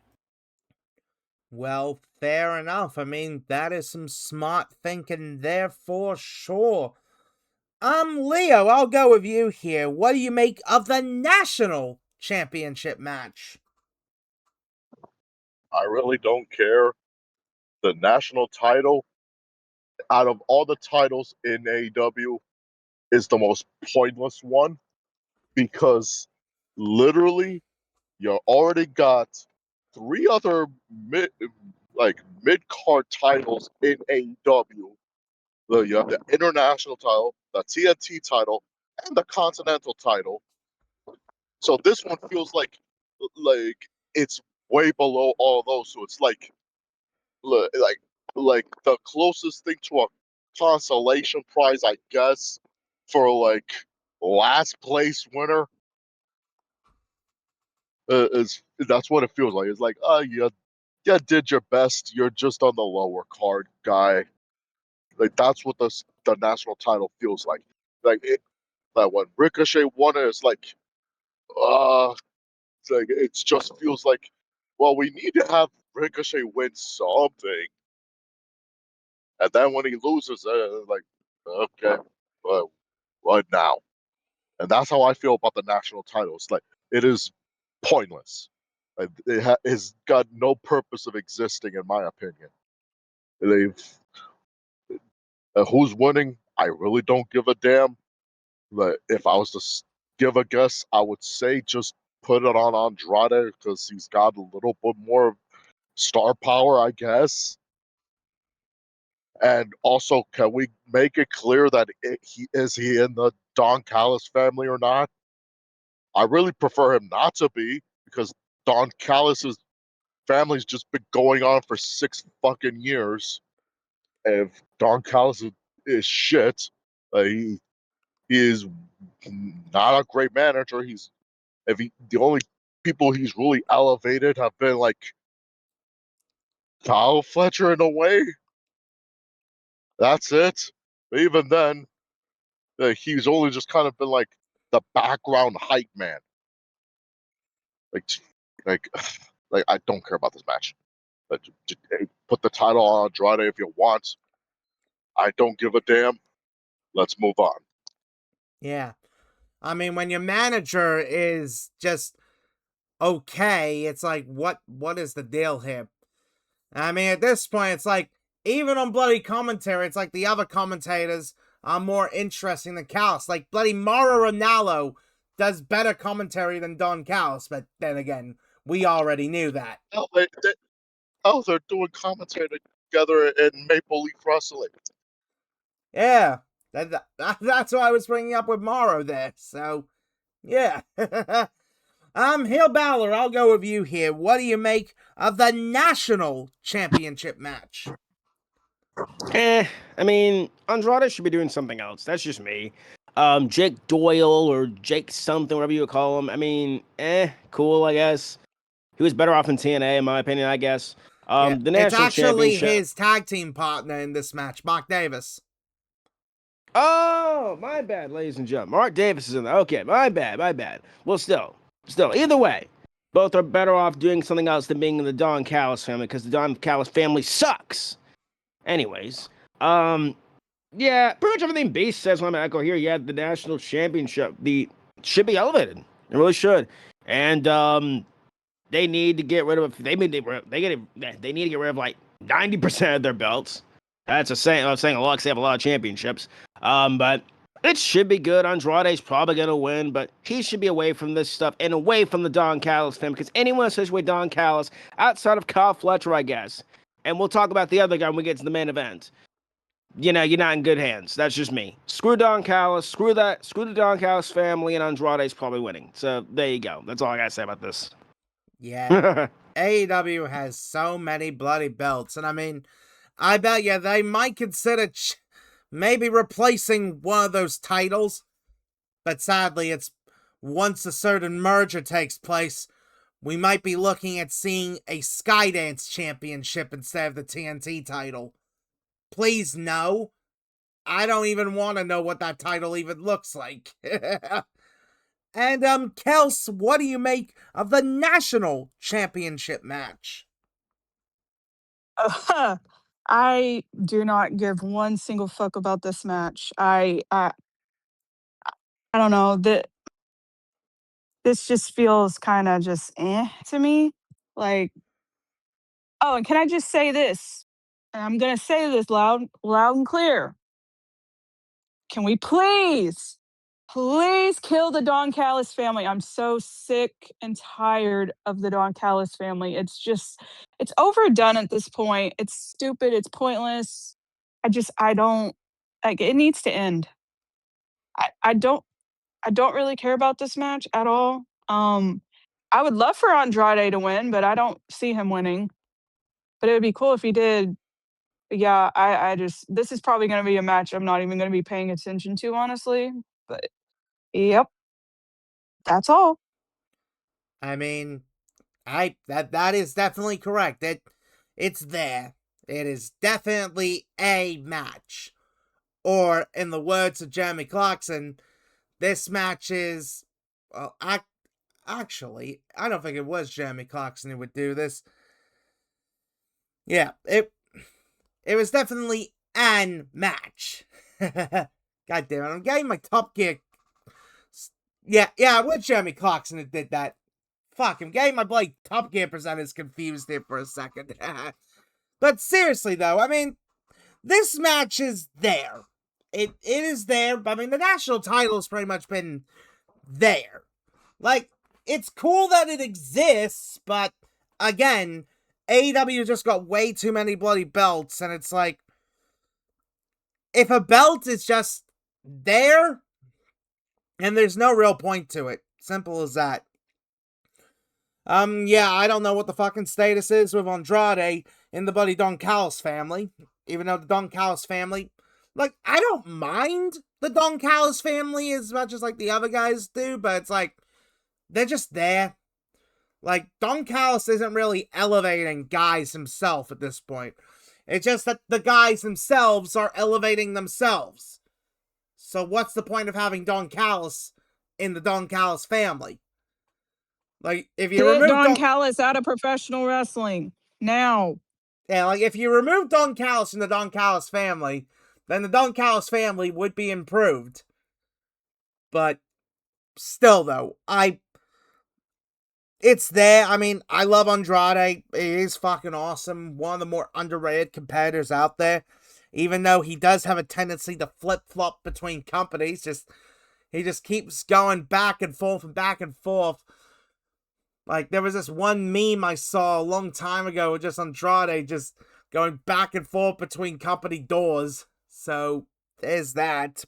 And, Mark Davis, he's cool. He's cool. I mean, out of all the bloody members of Aussie Open, he was there compared to Fletcher, but still, it's nice to see Davis doing something. Although, what the fuck happened to Jake Doyle? Where's he at? Is he still doing something? I don't fucking know what happened to him. Catering, dear brother, catering. Where 90% of this roster goes when they're not being used. Or Ring of Honor. Or Collision. Yeah. That is for sure. Who do I have winning this? Andrade. I think Andrade is a way more marketable name to put the title to, and I mean, having Andrade holding on to the belt and just doing good stuff around the world, that's what you like to see. That's what you like to see. I mean, hey, gives good exposure to the national title at least. I mean, we might see it at the bloody WSW shows later in the year in Australia, so, hey, based as fuck potentially seeing the belt there, and at least that'll be something for it, rather than what Davis has done with it, which is nothing. So, yeah, but I think that's the thing with AEW. They just have too many titles to know what to do with all of them. It really is a problem that they keep on having. However, I think this next matchup definitely has something more interesting in terms of the stakes. That, of course, being for the AEW World Tag Team Championships, as it is Christian Cage and Adam Copeland taking on the Death Riders team of Pac and Claudio Castagnoli. Oh, yes, we're back at it with those Death Riders, and, well, they want to get themselves some gold, so they're going after, well, the team that somehow are still doing what they're doing, and it feels so good to see it. Oh, man, you love to see it when it comes to Cajun Cope. You love to fucking see it, and, hey, the reign so far has been pretty solid, so, hey, it's nice to see them doing something here. It absolutely is. So, Kels, I'll start with you here. What do you make of the World Tag Team title match? Oh, this match is going to be, I have a feeling this match is going to be brutal. And I'm here for it. As far as like the Death Riders go, I'm getting a bit tired of it. Like I like kind of wish the Death Riders would just not be a thing right now, but whatever. I mean, Pac and Claudio are cool. I like them. But my boys, I'm calling them Edge and Christian. I will always call them Edge and Christian. I'm not calling them by their real names. They're Edge and Christian to me. Anyways, my boys, they have, I don't know. I just feel like ever since they won the belts, they've been doing great with them. That's just me though. Like they can still go, and I love to see it. It makes me happy. Those are literally my boys. Like, oh yeah, the match should be good. I mean, I'm looking forward to it. I got Edge and Christian retaining because yes, they need to. I mean, don't get me wrong. I wouldn't necessarily be mad if Pac and Claudio won, but nah, they're not winning. Edge and Christian are winning. Well, hey, fair enough. That is definitely understandable of a feeling for sure here. Beast, I think I'll go with you next on this one. What do you make of the AEW World Tag Team title match? I mean, it's going to be fine. I definitely think that Edge and Christian are retaining. I don't think the Death Riders are going over, especially after the attack that the Death Riders did on Edge and Christian on Dynamite. I don't know. I don't see the Death Riders going over. I absolutely see Edge and Christian going over. It's gonna be a fine match. It's gonna be all right. I am happy to see Edge and Christian still doing the thing in 2026. God damn. I mean, they are the only team from the 90s, especially in the TLC trio, that I could still watch wrestle now and wouldn't even bat an eye at it. Dudley Boys, I love the Dudley Boys. I'm glad they're retired. Hardy Boys need to hang it up because good fucking God, Edge and Christian. Real. Edge and Christian can still go, man. I'm still enjoying watching them. And by the way, Christian Cage, one of the most underrated talents in professional wrestling history. Bro has not got the flowers that he has deserved, even to this day, I don't think. Thank you. He's so good, man. And his TNA run especially, what a goat. What an absolute goat. Anyway, neither here nor there. I got Edge and Christian winning 100%. It's going to be an all right match. It's going to be okay. Yeah, that's pretty much it. I probably might also be playing a little something during this match. I don't know what. Maybe I'll bust out Ocarina of Time or Majora's Mask on the fucking the Zelda Collector's Edition for the GameCube that I have down there. Maybe I'll fucking play, I don't know, the Fairly Odd Parents Shadow Showdown for the GameCube. I don't know. I'll fucking find something to do.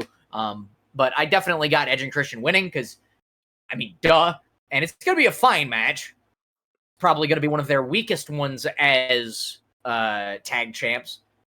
It's not to say it's going to be bad, but it's going to be serviceable. I got Edge and Christian winning.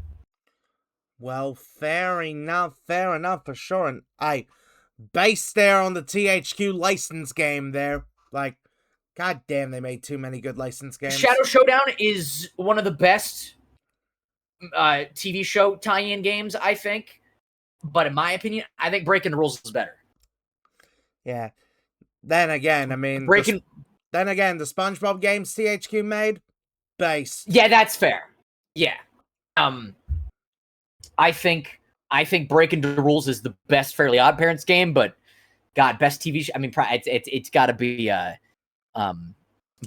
for Bikini Bottom or the SpongeBob movie game too. That's a lot of fucking fun as well. Oh yeah. HeelBalor, I'll go with you next here. What do you make of the World Tag Team title match? I mean, Edge and Crush been doing great as the tag champs. I've been enjoying it. Can we get rid of the Death Riders, please? Like, can we get rid of the Death Riders and the Don Callis family? And while we're at it, can we get rid of the Bloodline?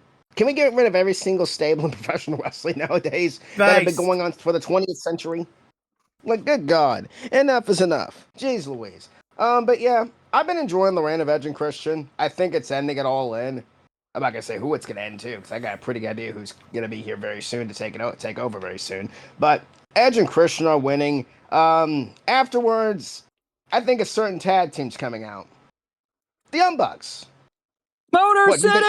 think- Who's that? You didn't think who's that? You mean the Young Bucks? Yeah, they're coming out. The Young Bucks are coming out. I will throw a fit. No. I think it's gonna be another team because I mean, you know, there is one team who one of the members is gonna be at PAX this year. So I mean, you know, it's your boys. Yeah. Motor City. Oh, you mean the Hardy Boys are gonna leave TNA and they're gonna debut Well, in AEW? I'm gonna smack you. No. I'm not gonna slick. I don't want to jinx anything. And Hey CMG man, might stop. all Anyway. I'm gonna say is I think we need a little Detroit in our soul. Yes, we do. Yeah, that may be true, but I mean, it is a new day. Yes, it is. Yeah, it is a new day. Yeah, I heard it's a new day. Mm-hmm. And Detroit is next week. It is a new day in professional wrestling. It is a new day in AEW indeed. Just a little throw out there. Nothing big's happening this week. Totally nothing big. Right, guys? Totally nothing big is happening this weekend. Nope, not at all. Edge and Christian are winning. That's all. But if I'm just saying, if I hear someone's music hit, you're going to hear me scream loud. That's all I'm going to say. Yeah. I mean, CMG. Anyways. I mean, hey, if any sort of tag teams were to show up this weekend, I mean, any new additions to the roster, doesn't matter what, would be pretty based. Pretty fucking based. That is true. The Edge and Christian are definitely retaining the tag belts. And that's it. The Death Riders can please just go away. Please. And take John with you. The only one that can't go away is Ospreay. That's about it. Yeah. Everybody else can go away. Edge and Christian are retaining. Well, fair enough. And Leo, what do you make of the World Tag Team title match? If you hear any loud things coming in the background of me, please know I am right now walking through the mall. So any loud noises you hear, I do apologize. Honestly, like, this is just going to be another retention for Edge and Christian. I expect a decent match. Like I said before, please get rid of the Death Riders. It has gone on too long. Like, just keep the stuff going on with Ospreay and be done. Like Claudio should be doing more. Pac should be doing more. And like, just end this, and whoever's coming, please just like let this be the last reign of Edge and Christian as champions, and for the love of God, retire, please. Like I love them to death, but I'm still worried considering all their neck problems. Oh, neck problems for Edge and concussions for Christian. Yeah, I mean, that is definitely fair on that. Oh yeah, this match I think is gonna be fantastic because I mean all four of these guys are really fucking good. I mean Christian Cage, underrated as hell, like one of the best to ever do it, and he is indeed Father J. We fucking love us a bit of Father J. That's for sure. Hell yeah. Hell yeah, we love Dad. Oh, yeah. Oh, also, I'm right now in the food court. Does anybody want something from Churromania, Haagen Dazs, Charlie's cheesesteaks? What? No, literally, look. Oh wow. Oh, it's incredible. Holy jeez, that place is big. Hagen Dick. Shut the fuck up. Take the cock. Johnson. Yeah, Huge shouts out Johnson. Deadlock. Huge shouts out Johnson. Deadlock. Oh, man. Well, yeah, that is definitely super based. Love me a bit of old Cope. Love me some Adam Copeland. Fucking love the guy. One of my all-time favorites and will remain in my all-time favorites because he's always been that fucking good. He always has. Even when he was a bad guy, I still fucking loved him because he was just too good in the ring. He was too fucking good back then. He's too fucking good now. He just, I love the man.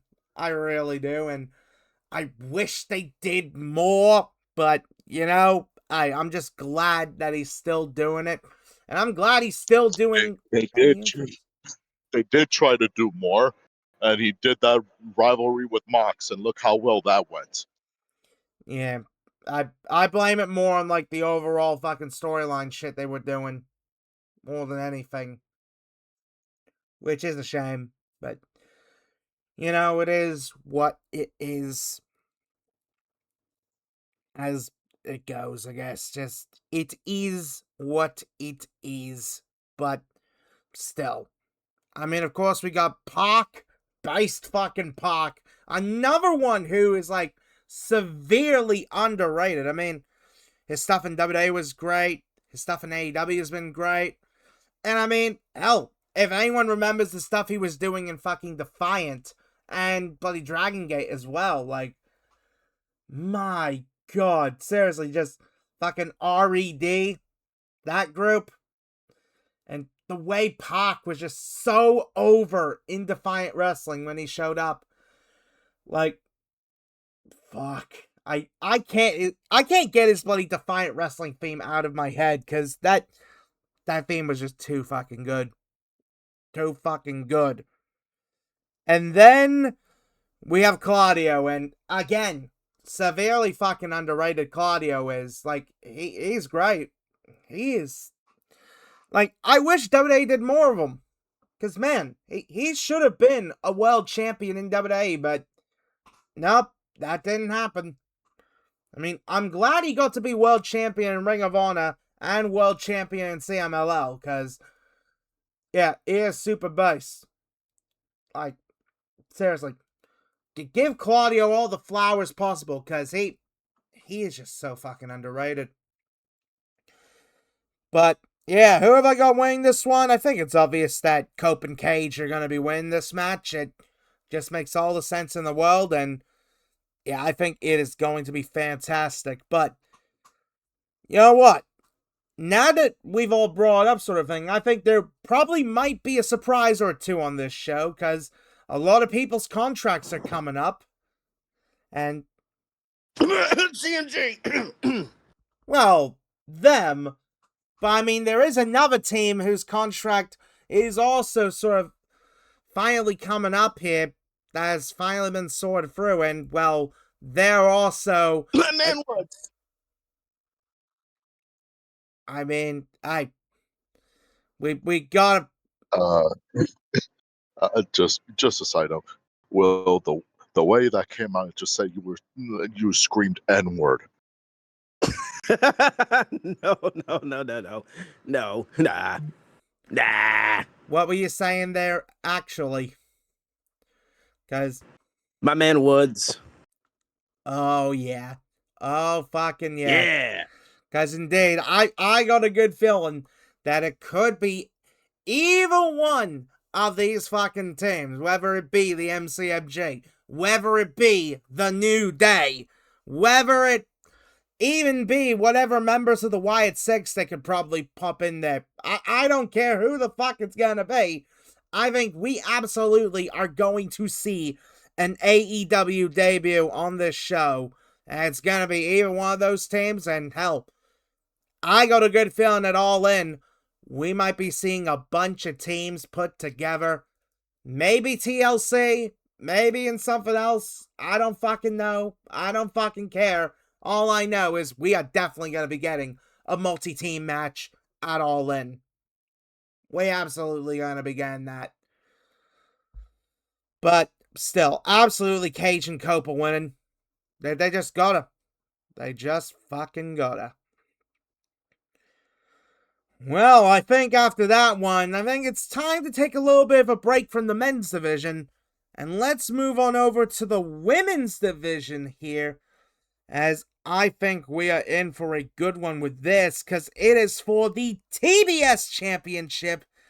As it is the champion Hikaru Shida defending against Maya World. Now, Shida recently won the championship, I believe, in Survival of the Fittest? I think that's what the match is called. Which is a... Yes, Survival of the Fittest. Yes. Yep.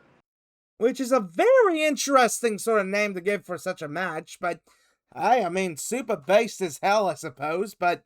Yep, Shida is the TBS champion, and...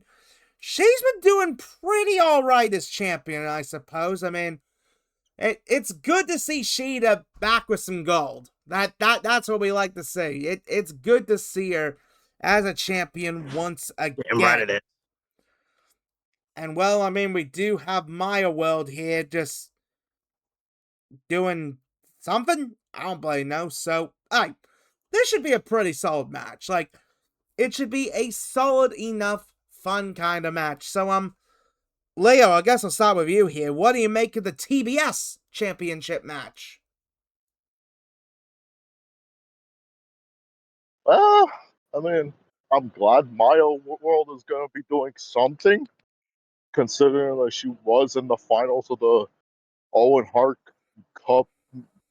So, like it's a consolation, considering she wasn't really quite ready for a world title picture. So this is the next best thing for her. I mean, I expect a good match. I think Shida is fantastic. She doesn't get enough love. And TK has really been so hot and cold with her. It's like, dude, can you be consistent with her? She's like better than like 95% of the women's roster. Like, what are you doing? Yeah. So for that, I'm gonna say that gonna be a good match, but Shida is retaining. But there's gonna be more for Maya World down the line. Hey, fair enough. I mean, there is absolutely going to be more for her over time. That is for sure. Kels, I think I'll go with you here. What do you make of the TBS Championship match? Oh, OMG. I think it should be a pretty decent match. I fucking love Sheeta. Sheeta deserves the world. She's so great. And she deserves so much better than what she's been given. Tony Khan, I need you to be consistent when it comes to her. She is one of the best female wrestlers in the world, actually. I'll say it. Ever since I started watching this company and I've seen her, she's just great and she deserves everything. Mm, Maya World's cool. I just don't really like understand. I don't know. Like she's not bad in the ring. I just don't really understand like the hype of her, if that makes sense. But she's not terrible. Um, I'm very nervous. I won't lie. I have a feeling they're gonna give it to Maya World, which I hope doesn't happen because Sheeta literally just got it a couple. What was it like? When did she win it? Fucking. Beach Break, I How long think has it it been? Like, was? was it? 3 weeks Month ago. ago? A month Oh, it ago. was like And- okay. Well, she Mhm. literally just got the title a month ago, and I've got her retaining, but I also have a bad feeling that they're gonna give it to Maya World. Well, fair enough. At least you've got that feeling there for sure. Beast, I'll go with you here. What do you make of the TBS Championship match? Shida's retaining.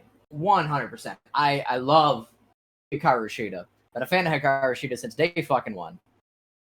My World, I like too. Like, one of my first main exposures to Maya World was the Survival of the Fittest match that she had for the Ring of Honor Women's World title, like a handful of months ago. And she's dope. She's really, really dope. I immediately became a fan. So I really like Maya World too. But Shida is absolutely retaining. I'm glad that she has not been totally forgotten by AEW. I want to see her get one more Women's World title reign before she decides to hang it up, because Thank you. I know people are like, oh, but Shida hasn't been wrestling for that long. I mean, yeah, she's been wrestling since like 2009, and wrestling for that long, almost 2008. 2008. Yep. Wrestling for almost 20 years with the Joshi style of wrestling that she's been wrestling. Yeah, that shit takes a toll on you, man. And I think she is definitely in the more twilight of her career. I don't think she has long left in the squared circle. So I would like to see her win the world title just one more time before she does decide to hang it up. Will that happen? I don't know. If I was booking, it would. But nonetheless, I do think Shida is retaining here. But I think it's going to be a decently fine match. I think it's probably going to be one of the matches of the night, because, I mean, anything that Shida does is quality. And Maya World is underrated as fuck. So I think this will be one of the matches of the night. Absolutely. Yeah, man, I think this is going to be a really good match, and I think Shida is absolutely retaining. Well, hey, I mean, that makes all the sense in the world to think of, for sure. And, HeelBalor, I know this match is probably going to be an important one for you. What do you make of the TBS Championship match? I'm so proud of Shida. About time she's back to her winning ways and winning championships. I'm proud. So, and the fact, the person that she beat in that said match, the last person she beat was obviously number one, Stat, who hasn't been seen since then, obviously, because she's in fucking catering, but whatever. Just for Statlander. Long time coming for Shida, obviously. Her and Stat are the first ones to win the AEW and the AEW Women's and TBS Championship. So, very proud to have that in their accolades there. Maya World's great, like I said before. She's cool. So this back at Forbidden Door. I was intrigued by her match with Mercedes. I liked it. She's proven a lot, not gonna lie. Is she winning here? Hell no. Not even close. No. Shida just won it, and if Shida does lose, she'll be the shortest reigning TBS champ of all time. So, Tony, come here for a sec. Come here, Giggles. Don't piss me off. Don't. Just don't. Just don't. All right, keep it on Shida. Hey, that's my line. That is true. I steal your line there, sis. Don't piss me off. Don't piss my friends off. Don't piss Shida off. Don't piss anyone else off. Keep it on Shida. She stays champion until maybe, I guess, All In. And if I have my way, be her and Stat with the TBS championship, but that's just me. I just miss Stat on TV, but whatever. What do I know? But yeah. We're gonna have Shida retain here. It's not. She's not dropping it. If she does drop it, yeah, you're gonna hear volcanic eruption from me. Shida retains. Yeah, like, if that happens, and there will be a massive shockwave coming from HeelBalor's domain. That is for sure. Oh, man. Honestly, I think this match will be pretty good. I mean, Maya World definitely did show some impressive stuff in her match with Mercedes, so it's like, yeah, fair enough, but again, as we've mentioned here, Hikaru has only just won the title. She's only just won it, and I mean, based fucking Hikaru Shida, so it's like, of course you gotta keep her as champion. Of course you gotta do that. So, I've got Hikaru Shida. Again, makes all the sense in the world to keep her as the champion going into All In. I don't care exactly what kind of match they do at All In, just give Hikaru something nice. Give her something nice. Because, I mean, that's what we like to say. We want to see something nice. We deserve something nice. And I think we might get something nice. Simple as that. But you know what? Speaking of the TBS title, I mean, the former TBS champion actually has herself quite a big matchup coming up here, as it is time to talk some world titles, and we're going to get to the Women's World Championship, as it is the champion Tekla defending against Willow Nightingale. Now, Willow, I don't think any of us expected Willow to be getting a world title shot like this, because, I mean, wasn't she injured enough to the point that she had to vacate the belt recently for the TBS? Apparently, it wasn't that. Apparently, it wasn't that serious. Yeah. Okay, then.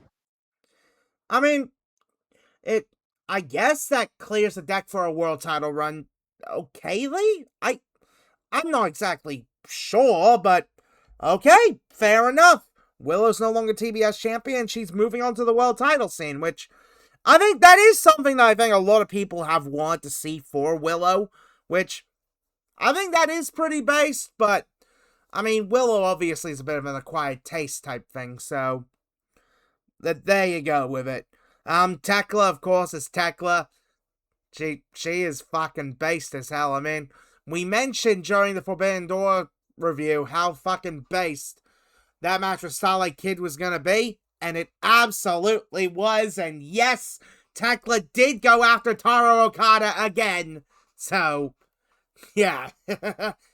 But still, though, I think this match might be a sleeper hit of the show, because, I mean, Tekla's pretty good, Willow's pretty good, so, I mean, why the hell not? So, HeelBalor, I'll start with you here. What do you make of the Women's World Championship match? Oh boy, this match. Where do I begin for this? I don't know, man. Like, you fumbled. Let's go back to the previous champ before Tekla. You gave Stat the belt. She was a sidekick for Willow Nightingale and Harley Cameron. Then you had her drop the belt to Tekla. Then, what did you do, Tony? You fumbled the bag again. I went on a violent rant about a month ago about how your women's division needs to get in tune right now. You need to start caring about your division. Now, do I think this is the worst reign of the belt? No, it's not. It's just it could have been better, a lot better. Like, I don't know, man. I love Tekla. I've loved Tekla since I found her in Stardom. She's my second Stardom girl after Mariah May. So I was very happy when she beat Stats. Not when she beat her, but still, like, I wish it happened on pay-per-view. That's neither here nor there. And then you got Willow Nightingale. Oh joy, oh joy, oh joy. As you guys know, I'm not the biggest fan of Willow as a character. It's too bubbly and smiley and giggly for me. It's not for me. But I will say she is a fun wrestler to watch. She is, and she can get the crowd behind her. So there's that. She won the freaking the gauntlet. I think it was the casino thing or whatever they had on Beach Break. Now she's number one contender. He had the whole thing of Mercedes there and whatever. Do they give the belt to Willow just to pass on to Mercedes? That's what AEW probably will do. I don't know. I don't know. Like, I just wish they handled the reign of Tekla a lot better. That's just me. Again, it's not the worst. No, not even close. But I think I just wanted a bit more. I don't know. She's really good at promos. She's really good at wrestling. She can tell a story out there. And she's just so good at what she does. Willow can tell a story. She can wrestle. Yeah, I'm not the biggest fan of her character, but she does deserve to be rewarded for her hard work. Not like this, personally. That's just me. It should have been in a different way. But that's neither here nor there. Who's winning? This is a hard one. I guess, though... You know what? I'm going to say Tekla retains, just because I'm a big fanboy of her. And I think maybe the person that beats... she's going to walk into All In, probably lose to Mercedes. It's probably going to happen. And then I think Willow will get down the road. I think, I just got this feeling that they might just keep it on Tekla, just for safe bet. But I could see them giving it to Willow, team on Tekla. But I could see it them giving it to Willow Nightingale, which, again, I wouldn't be the biggest fan of that. But you know what? Whatever, do what you gotta do. Might as well reward for hard work. But do you really want it to be a 1 month title reign? I don't know, but we'll talk about 1 month title reigns when we get to the main event. But yeah, I'm gonna go with Tekla to retain. That's what I think. She's gonna retain. I don't know how she's gonna do it, but I got Tekla retaining. Well, fair enough. At least Did I mention I love Tekla? Did I mention I love Tekla? She's fucking awesome. Well, I mean, pretty base sort of sentiment there for sure. Kels, I think I'll go with you here. What do you make of the Women's World Championship match? Well, this should be an interesting one. Um, oh Lord. Dude, Tekla is literally she is my favorite female wrestler in AEW. Just everything about her character, her promos, her in-ring skill, just everything about her. She oh my god, she is like everything I love in a women's wrestler. She is just so badass, so cool, great at what she does. I love her. Willow, on the other hand, I mean, she's all right. Like, she's She okay. sucks. I'm kidding. I mean, she's not the worst, but like I don't really care for her. I'm not gonna lie. Like, I don't really like her. Um my prediction is hopefully Tekla retains, but honestly, I could see them giving it to Willow, which makes no sense because she's gonna literally lose to Mercedes. But whatever AEW. But yeah, I'm gonna say Tekla's retaining. I mean, hey, fair enough. At least your understanding of it there for sure. Leo, I'll go with you here. What do you make of the Women's World Championship match?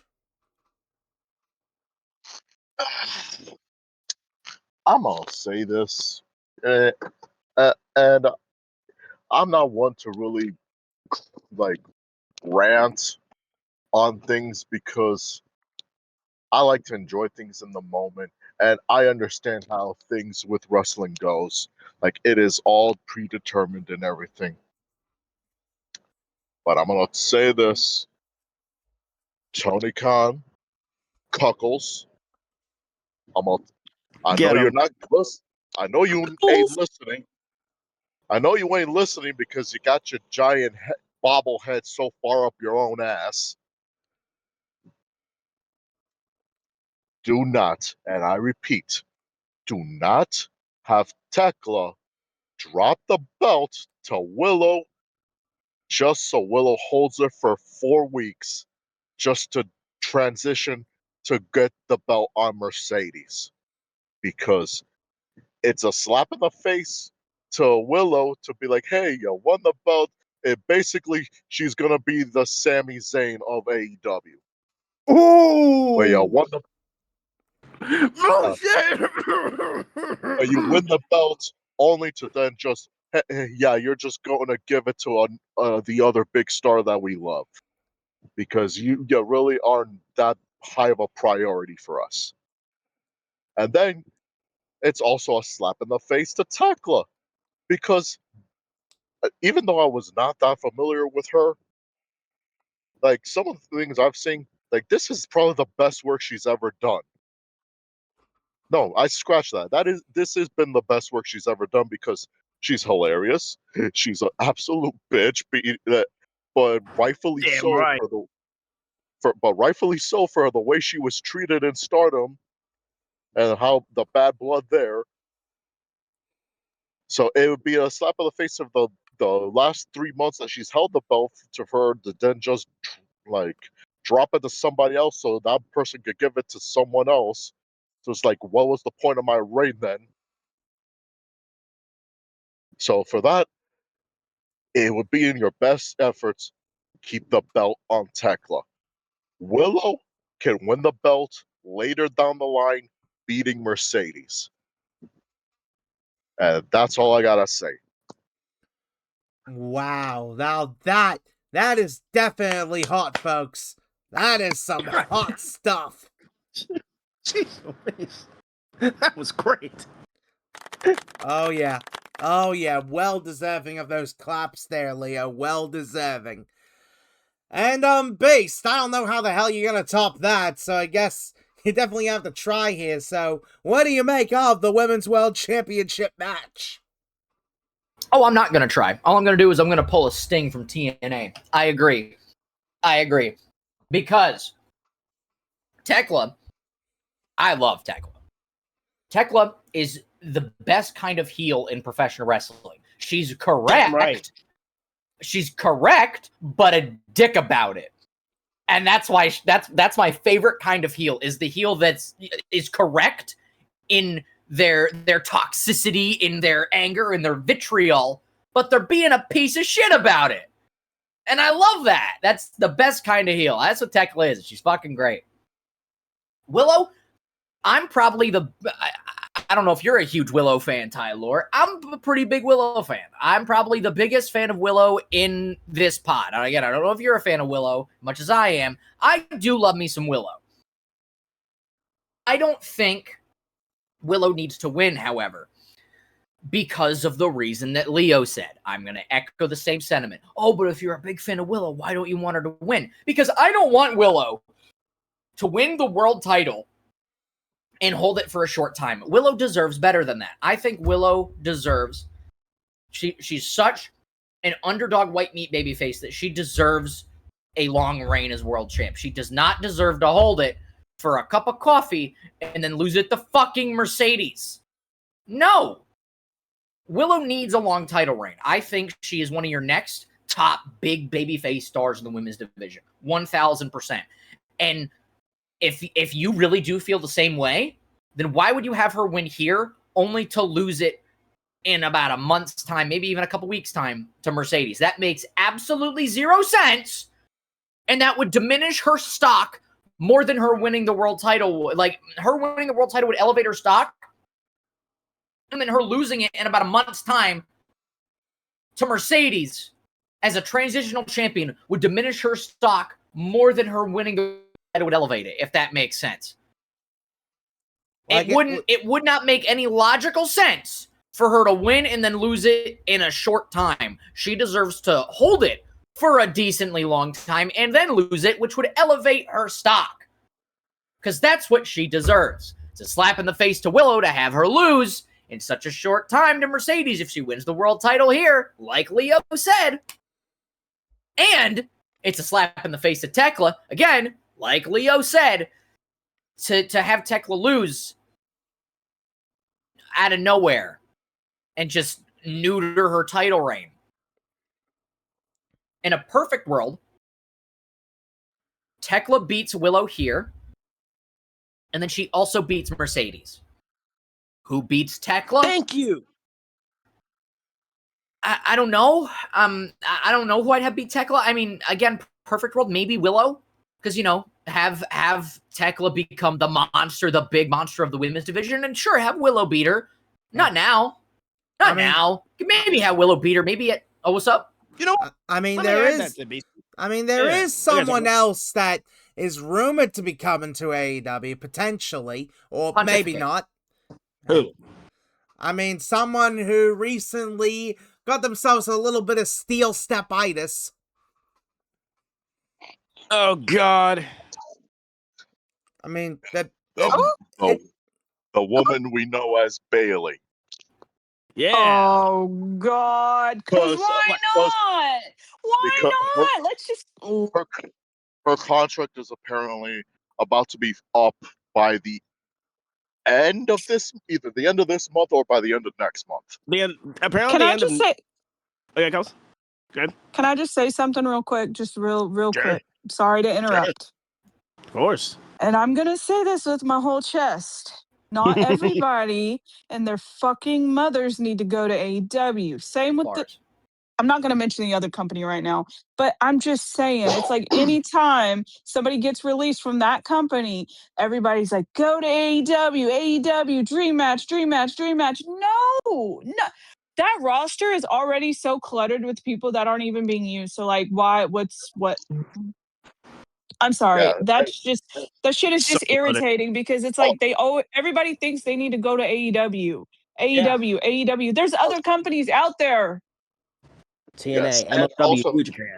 Yeah. Also, if I may add on to what you said, Kels, the quote dream match, like talking, like the dream match conversations, it's lost all its meaning because Exactly. everything Yep. is a dream match now, isn't it? Apparently. Exactly. So annoying. And what's What's Bailey gonna do when she gets to And, AEW? Oh, she's and gonna besides, follow like, behind oh, Mercedes. Oh my god, yeah, bro. yeah, and besides, Bro. oh, it's the dream match. I'm having whatever her real name is, Pamela Rosa. Martinez, I think they'll use like Pamela Rose or something like that, like her indie name, I Pamela believe. Rose, yeah, Pamela Rose versus Mercedes Monet. But I'm sorry, but that is not a dream match because it's already happened like 5 times. That has happened more than once. And I'm It, sorry, it but was I don't want to see that again. I don't want to yeah, see that match again. I'm good. I yeah, mean, the we more saw interesting sort of matches that Pamela could do if she was signed to AEW is the people who aren't Mercedes. Shit, exactly. give me her versus Tekla. Oh, that would Bars. I mean, cook. That would cook. one match. Give me her versus Stat. That's a match apparently that. Or her Hey, versus Sheeta. Cheetah. take Like, take. bro, why is that? Because what I feel like they're gonna do if she goes there is she's gonna be Mercedes' little sidekick like she was in that other company. Fuck the Fed. And I'm sorry, but I don't want to see that. Bailey deserves so much better than that. Bars. Absolute bars. And Anyways, it's a dream match between them. ooh, My dream match between them happened in NXT. Yep. literally, we've already Well, seen we it multiple we've seen it times.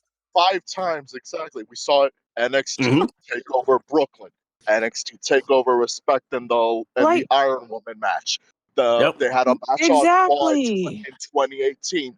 They had a Look, Hell in a Cell match. They had a I don't think rematch a few weeks later. people understand what the word dream match No, they means. don't. But it's a fancy term tossed around by everybody. It's like a cup of coffee. You know. Like No, you say because dream a dream match is something like Pete Kurt Angle versus Bryan Danielson. Oh my God. A dream match is like one match we could have had 10 years ago, but we unfortunately could. Undertaker versus Sting. I'm just saying Yeah. my dream match that I'll never get that I still want to happen is CM Punk versus Will Ospreay. Yeah. That's a dream match. Or you know what's my dream match I've always had for Punk? CM Punk versus Stone Cold Steve Austin. Yeah. Oh Now my that's a dream match. fucking God. As I mean, Or thing is, and like dream matches that like people from 2 different eras that will never get. Like, oh, I don't know. Let me think. Misawa versus Osprey. Osprey versus Hayabusa. Like Osprey Like, versus Prince. dude, peak Osprey versus the Great Sasuke. Like, dude. Oh my God. I Dude. like the term of dream matches, absolutely, to describe matches that are very much super hyped. But I mean, when it comes to dream matches, we kind of should be reverting more to the term of like matches that are legitimately impossible to have nowadays. So it's more of a dream match. Punk versus Osprey. Exactly. Punk versus But nonetheless, Osprey. Just saying. I think Tekla should retain here against Willow and also retain against Mercedes. Again, who do I think should beat Tekla? Maybe Willow. You know, just not now. Because, again... Okay, I'll leave Okay. it. Yes? I have an idea. No, keep going. I had an idea with your Willow thing right there. What is your idea? What if Willow Nightingale does beat Mercedes, and you have a few months, maybe about 4 months as champ, and then you bring back a heel Chris Statlander, and Stat beats her. It's a proper second reign. No, and Tony Khan probably gonna happen. I'm fine with that, but even still, what about Tekla? That is true. That's the biggest thing. What about Tekla? What's gonna happen to her after all this stuff? So, and if that's the case, let's play that side of the sword real quick. Let's say Willow beats Tekla. She goes on to face Mercedes, and she beats Mercedes. Statlander comes back. We get heel Statlander versus Willow after Willow's like 5-month reign. Willow gets a nice babyface reign. Statlander gets loud car outside. My bad. Statlander gets her final reign as AEW Women's Champion as a heel. Cool. Rad. I am for that. But what about Tekla? What happens with Tekla after her loss to Willow? Catering. And she doesn't deserve that. That sucks. No. I mean, you could have her go in the TBS title scene, which, I mean, would be nice at least to give her something, but... I wouldn't mind that. I wouldn't mind that either.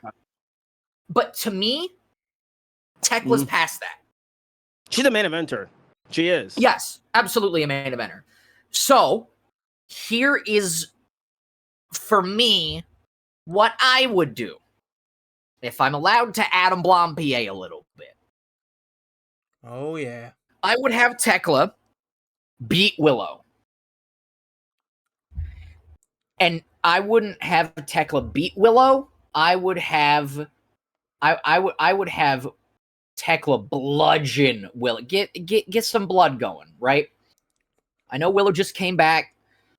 Write her off TV for like another 2 weeks, right? After this. Tekla could cut a promo on Mercedes and be like, that is what I can do to you, Mercedes. So I want you next. I want to beat Tony Khan's favorite woman in the world. I don't want to just tear Stardom apart from the inside out. I want to tear Tony Khan's heart out and stomp on it because he's your favorite. You're his favorite too. I don't give a shit about that. So I would then lead to Tekla versus Mercedes, and Tekla beats Mercedes. At least a couple weeks after Tekla would beat Willow, Willow would come back and be like, man, I don't know what to do now. Like, that sucks. I feel like that was kind of my last hurrah, and I lost to the big monster of AEW. I feel like then you could really start to build Willow back up, have her kind of hit rock bottom, build her back up, and have her come back stronger and hungrier and harder and better than ever. And maybe at All In, I would have Willow beat Tekla. Either at All In or Wrestle Dream, I would have Willow beat Tekla and Tekla become the monster, right? Have her get ahead so big, have her ego become so big that you can see that it is starting to tear at Tekla's soul, and Tekla becomes the monster in AEW. And the big baby face, that being Willow Nightingale, has to beat the monster, Tekla. That's just what I would do.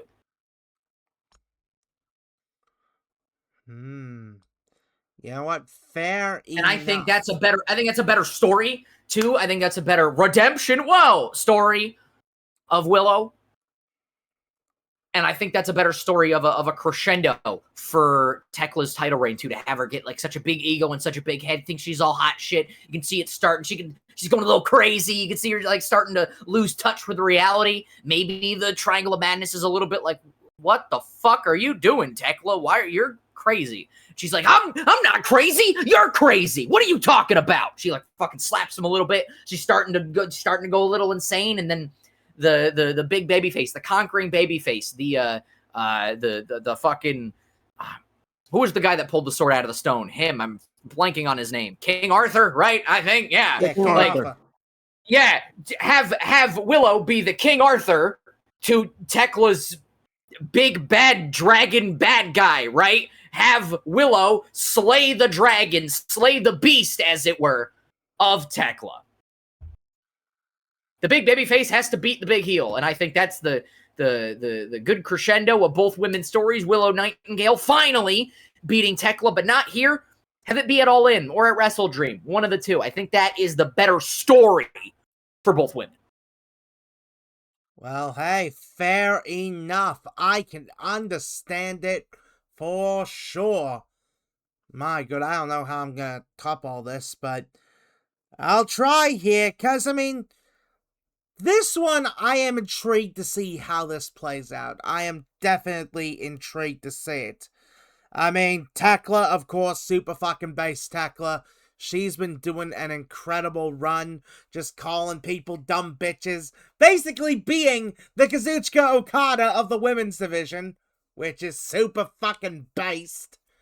And like, it's really worked out really well there for Tekla. I think this story has done her good numbers, I'd say, when it comes to being the top heel for the women's division. Willow Nightingale, I like Willow. I think she is definitely underrated as such. Like, she's a good wrestler. She is absolutely a good wrestler.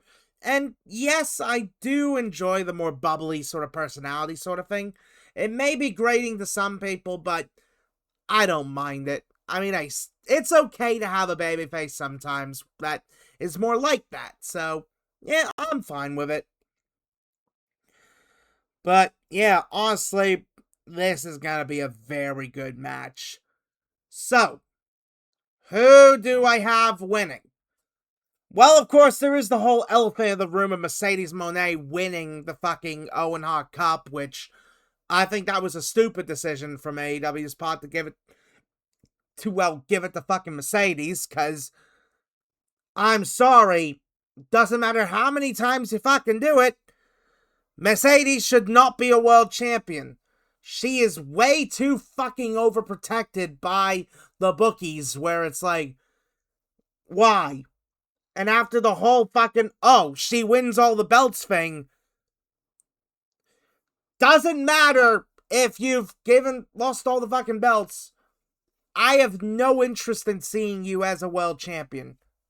I have no interest. I know they're gonna try and attempt to fucking do it, but I do not fucking care. I don't. And when Mercedes wins the belt, the title reign's gonna fucking suck. It's gonna suck. No doubt about it. Because, I mean, the TBS title reign she had, controversial opinion, yes, but it wasn't really that good. I'm sorry. Just wasn't really that good for me. I don't think Mercedes should really be a world champion level competitor at this point. Honestly, I think no matter who wins in this match here at Redemption, they need to beat Mercedes at All In. And then at All In, I think that is when we will see the arrival of, yeah, as we put it, like fucking Pamela Rose or whatever, Bayley. I think we will see her arrive into AEW because, I mean, it's obvious that she would go to AEW considering her buddy is there. Of course, that would be the case. Nah, she's gonna go to TNA. Ugh. I mean, I wouldn't mind her going to TNA to have matches with people like Indy. I mean, Bayley versus Indy would be a pretty base match, in my opinion. But still, you know they're gonna go for the fucking buddy thing. You know that's what they're gonna look for. But if you do that, do not, I repeat, do not put Bayley and Mercedes together again. Because that fucking role model shit ruined Bayley. It fucking ruined Bayley. And doing that shit with Sasha was fucking terrible. It was some bullshit, honestly. So, let's not do that. Keep them fucking separate. Like, have her debut against Mercedes, yes. But if you are the debuter, actually have Bayley do something more interesting. Like, go up against people like Statlander, like Sheeta, like Maya World, like so many other people in the fucking women's division out there. Like a Holly Cameron, for instance. Like, let Bayley do something more interesting than being fucking Mercedes' sidekick. Or have her fight Mercedes again. Because we've seen that match so many fucking times that it's not fresh. Doesn't matter how much sort of coding you give it with the new names and new identities and shit. It's still going to be the same thing we've seen multiple times. And yes, they are good wrestlers, but yeah. So honestly, I think whoever wins this match here, I think should win at All In. And you know what? I'm more than happy to be the odd man out with this one and say Willow. I think Willow absolutely deserves to have a world title run.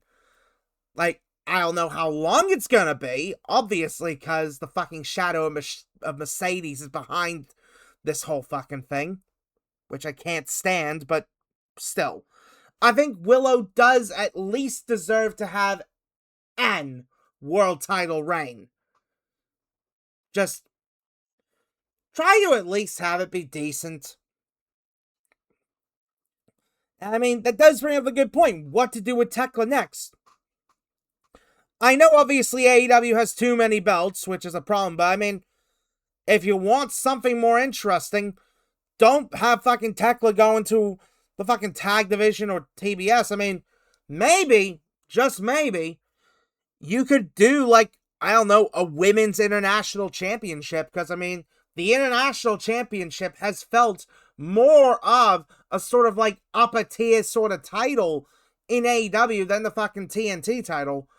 And I think you can replicate that on the women's side, because let's be honest here, the TBS title, I think AEW really needs to deprioritize belts with branding towards networks. Doesn't matter how much money the network throws at you, you kind of need to prioritize your own belts rather than belts related to your broadcaster. Because what if you lose the broadcast rights? What you gonna do then? Yeah. So I think they should absolutely create a women's international title, and I would give it to Tekla. I absolutely would, because if Tekla got such a belt, she could elevate it in the same way of Kyle Fletcher when he was TNT champion, how he elevated that title. I can see the same thing for a women's international title for Tekla. I really could. Now, would that happen? I don't know. It's AEW. They'll do whatever the fuck they want, but still, you can at least see like the sentiment, I guess. I mean, even though AEW has too many belts, would a women's international title work? Could it? I mean, I'm not exactly sure, but I mean, do you guys think it could work? Maybe? They got too many belts. It'd feel like another thing they lose in the cluster fuck of titles they already have. So,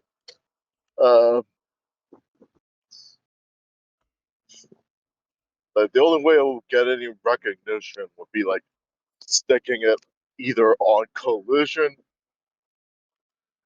or they're gonna have to bring back something like AEW Dark so it can have something, because it's AEW is too bloated. Fair enough. Fair enough. I can at least understand that sort of sentiment there for sure. But folks, I think it is about time we get to the main event. And you know what? This main event,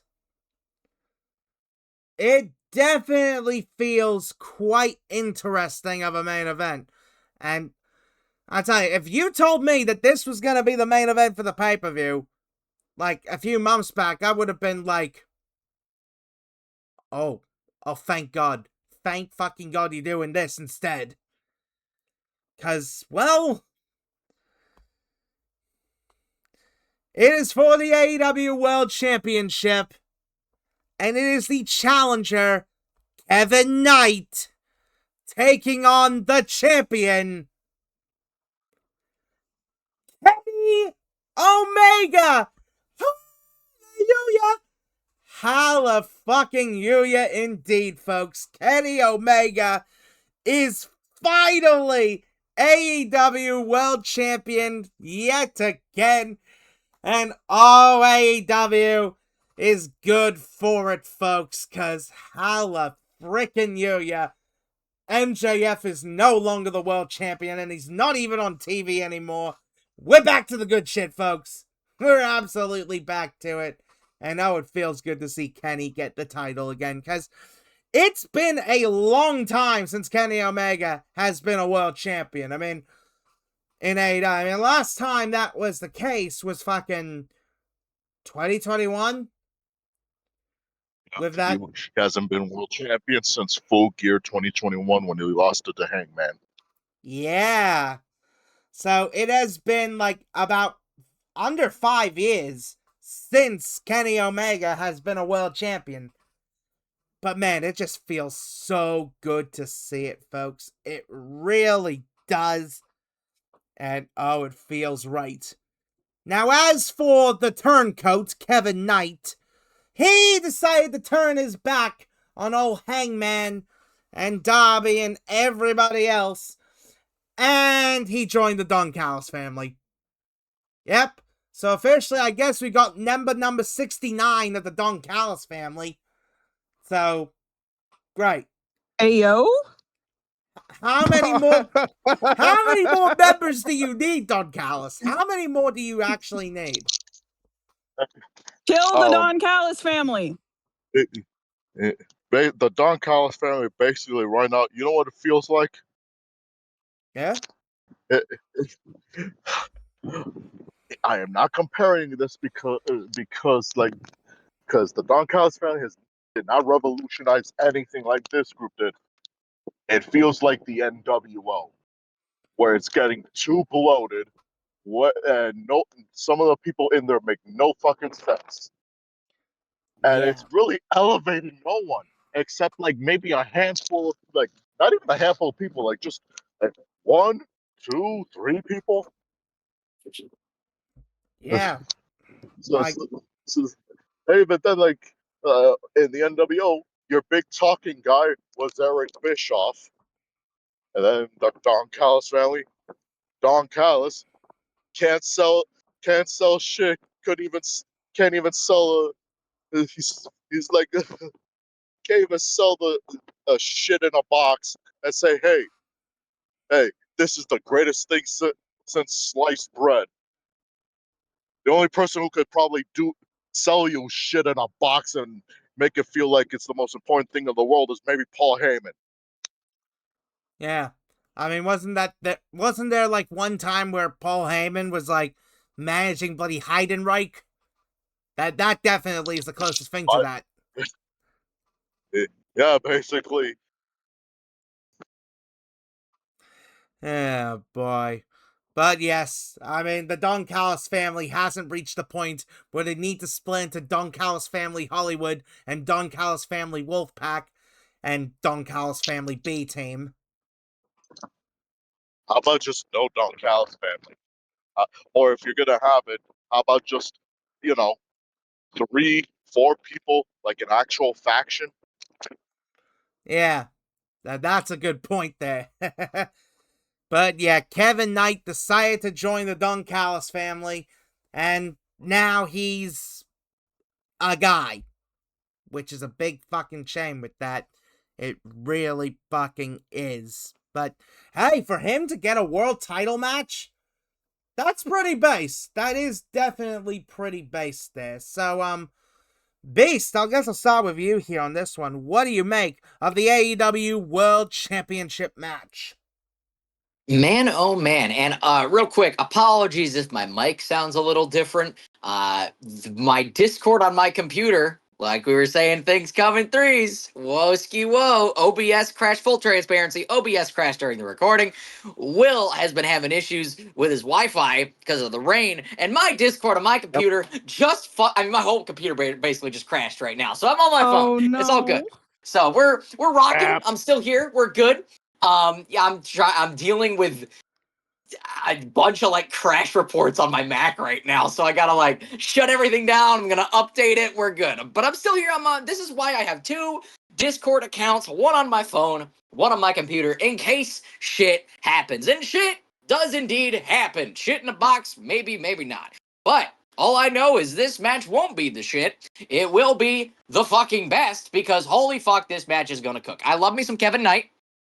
And I love me some Kenny goddamn Omega. This match is going to fucking cook. Kenny Omega's absolutely retaining because, again, this pay-per-view is very predictable. It is going to be used as a vehicle to get to All In when we're going to get Ospreay versus Kenny Omega one more time. And that match, already given my prediction away when we predict that show, Will Ospreay is beating Kenny Omega in his home country and becoming AEW World Champion yet again, or not yet again, for the first time, I should say. And but he's keep in beating mind as Kenny well, Omega yet that again match to become world at All champion. In will be the rubber match between It Omega will be, yes, and it will be the Ospreay. rubber match, yes. It is the trilogy, Yep. and Ospreay's winning. Ospreay's absolutely winning. So Kenny Omega's winning here just to get him to All In to face Will Ospreay, and Ospreay's beating Kenny yet again, this time to become AEW World Champion. So, love me some Kevin Knight, also future AEW World Champion in my opinion. Kenny's winning. Well, fair enough. At least that is understandable the way to look at it here. HeelBalor, I will go with you next. What do you make of Kenny Omega versus Kevin Knight for the AEW World title? I know, there are a few people out there who aren't really excited for this, which is fair. That's completely fine. I'm just glad to see one of my faves on the show in the main event, nonetheless, for the World Championship. So it should be good. Sure, there's not a lot of story heading into this, and sure, this is a very big throwaway pay-per-view for no reason. It's a stopgap to All In. But it should be fun nonetheless. Kenneth being world champ again, thank God. Thank you, God. Because it's been a long time, man. It's been a long time since Kenneth has held championship gold, the world championship nonetheless. It's great to see him back on top. And, it's great. Kevin Knight, he's TNT champion. And Kenny's trying to get him back into the light side. Even though Kevin Knight should not be a part of the Don Callis family at all, and the Don Callis family needs to go away forever. Anyway, I'm excited for this. Kenny's winning. That's all I gotta say. I think after the match, Ospreay's gonna come out and stare him down, all that stuff. I'm gonna get all in the fields and get all happy and stuff like that, and yada yada yada, and we're off to Wembley. So yeah, and maybe afterwards they beat down Kenny Omega, and then Ospreay does his heel turn. I would hope. Probably gonna come in the next few weeks, for all we know. Kenny Omega's winning, but like B said, Kevin Knight is the future of the company, along with many other people in AEW. But he didn't be in the dog Calson for this storyline period, and this should have been Kenny Omega versus MJF, but they decided to move that match up because, again, I believe MJF is obviously injured. So that's fair, I guess, but I think this was supposed to be MJF versus Kenny Omega, and Kenny was supposed to win. So who's getting the redemption on this show? I have no idea. I don't know. But we'll see. Kenny Omega's winning. That's all I gotta say. Kevin Knight is the future of the company and the future world champion in the making. But Kenny Omega's retaining. Oh, yeah, for sure.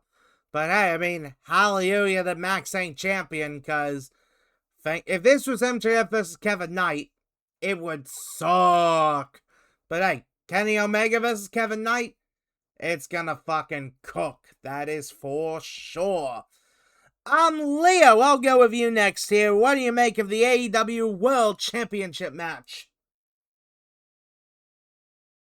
I mean, this is the most predictable match on the whole card. If anybody really has a bet on Kevin Knight beating Kenny Omega for the world title, I would suggest you go to a mental facility to get yourself checked in, because what are you doing? Like, this is the most predictable world title retention that, like, since Darby's weekly challenges for the title. Like, come on, yo. We all knew he wasn't losing the belt until he dropped it back to MJF a few months ago. Which was So bullshit. it's like, yeah, but either way, Yeah, we like, don't talk about that. the way, like, what was the point of the title defense? Like, okay, you wanna, if you're gonna have a world title defense, actually have it be with somebody that has a chance. There's like a risk of like that person's not gonna win. Like, like, oh my god! Like, if it was another top person, like say if Kenny was gonna defend against Moxley, and then oh, that's a possibility that Mox could win the title back and then face off against Osprey at All In. Like, Or it's a possibility, or maybe but you could do something it's like, I don't know, Hangman Page. Oh wait, they screwed that up. Yep. yeah, or like uh, oh yeah, he's not around. I was about to say Samoa Joe, but he's injured, isn't he? Or he's filming for well what was it again? He's filming like I think too sweet, too sweet, too sweet, Too Yeah. sweet. too Yeah, sweet. very much He's too no, sweet there. For... he's playing. Yes, too sweet for Sweet Tooth. He's playing Sweet Tooth in Twisted Metal. Yeah, Yeah. that's what I'm saying. And so for that, like if it was somebody on that caliber, like okay, there's a possibility like they could change plans. Like, oh, Kenny could have or be at risk of losing the title, but it ain't happening with Kevin Knight because Kevin Knight has always been in the mid card, and he's just won the third most important belt for the men's division. And so it's like, what's the point of him like possibly winning when we know he isn't? This is just a stopgap title defense for Kenny before he drops it. And for that, like if you couldn't tell, Kenny Omega is retaining the belt and holding it until All In. Well, fair enough there. I mean, you were mentioning about the sort of title order sort of thing. Third most important, the TNT title. I would consider the Carnell title to be the third most important, with the International the second, the World title the first. So the TNT is the fourth most important. But that's just me on that. And, Kels, you're last up here. What do you make of the AEW World Championship match? Oh man, oh fucking man! This match is going to cook, and I'm gonna be sat, and my eyes are gonna be glued to that screen, and I'm not looking away because that match. I love me some Kevin Knight. Kevin Knight as a heel has been fantastic. However, I wish he would just be a heel on his own. He doesn't need the Don Callis family. He doesn't need, he doesn't, no, he doesn't need them to be a star. He is great on his own. And when he joined the Don Callis family, I was like, oh God, here we fucking go. And don't even get me started on Kenneth Omegle. I I I love that man. That man is amazing. He's so good at what he does. He's just great. This match is going to be a fucking banger. And I'm going to be sat and watching. Like, oh my God. And it is really nice to see Kenny with gold again. Granted, I wasn't watching AEW at the time when he had his other reign, but I have watched, like, I have watched stuff about it and seen about it. So I've learned about it. And from what I saw, it was good. But it's nice to see him with the belt again. And he's retaining, obviously. Love Kevin Knight, but there's just no way. Yeah. No, Kenny's retaining. It's going to be a great match, and I can't fucking wait. Well, hell yeah, that's what you like to say. Ah, man, honestly, I cannot wait for this match. This match is going to be a whole lot of fun. I mean, yeah, Kevin Knight joined the Don Callis family. Seriously, why do you need to join them? They've got way too many members already. You don't need to be another body in a faction that has way too many.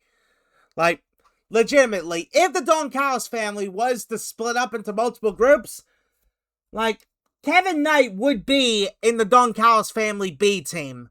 I'm sorry, but it's kind of true that with that he wouldn't be in Hollywood and he wouldn't be in Wolfpack. That's for sure.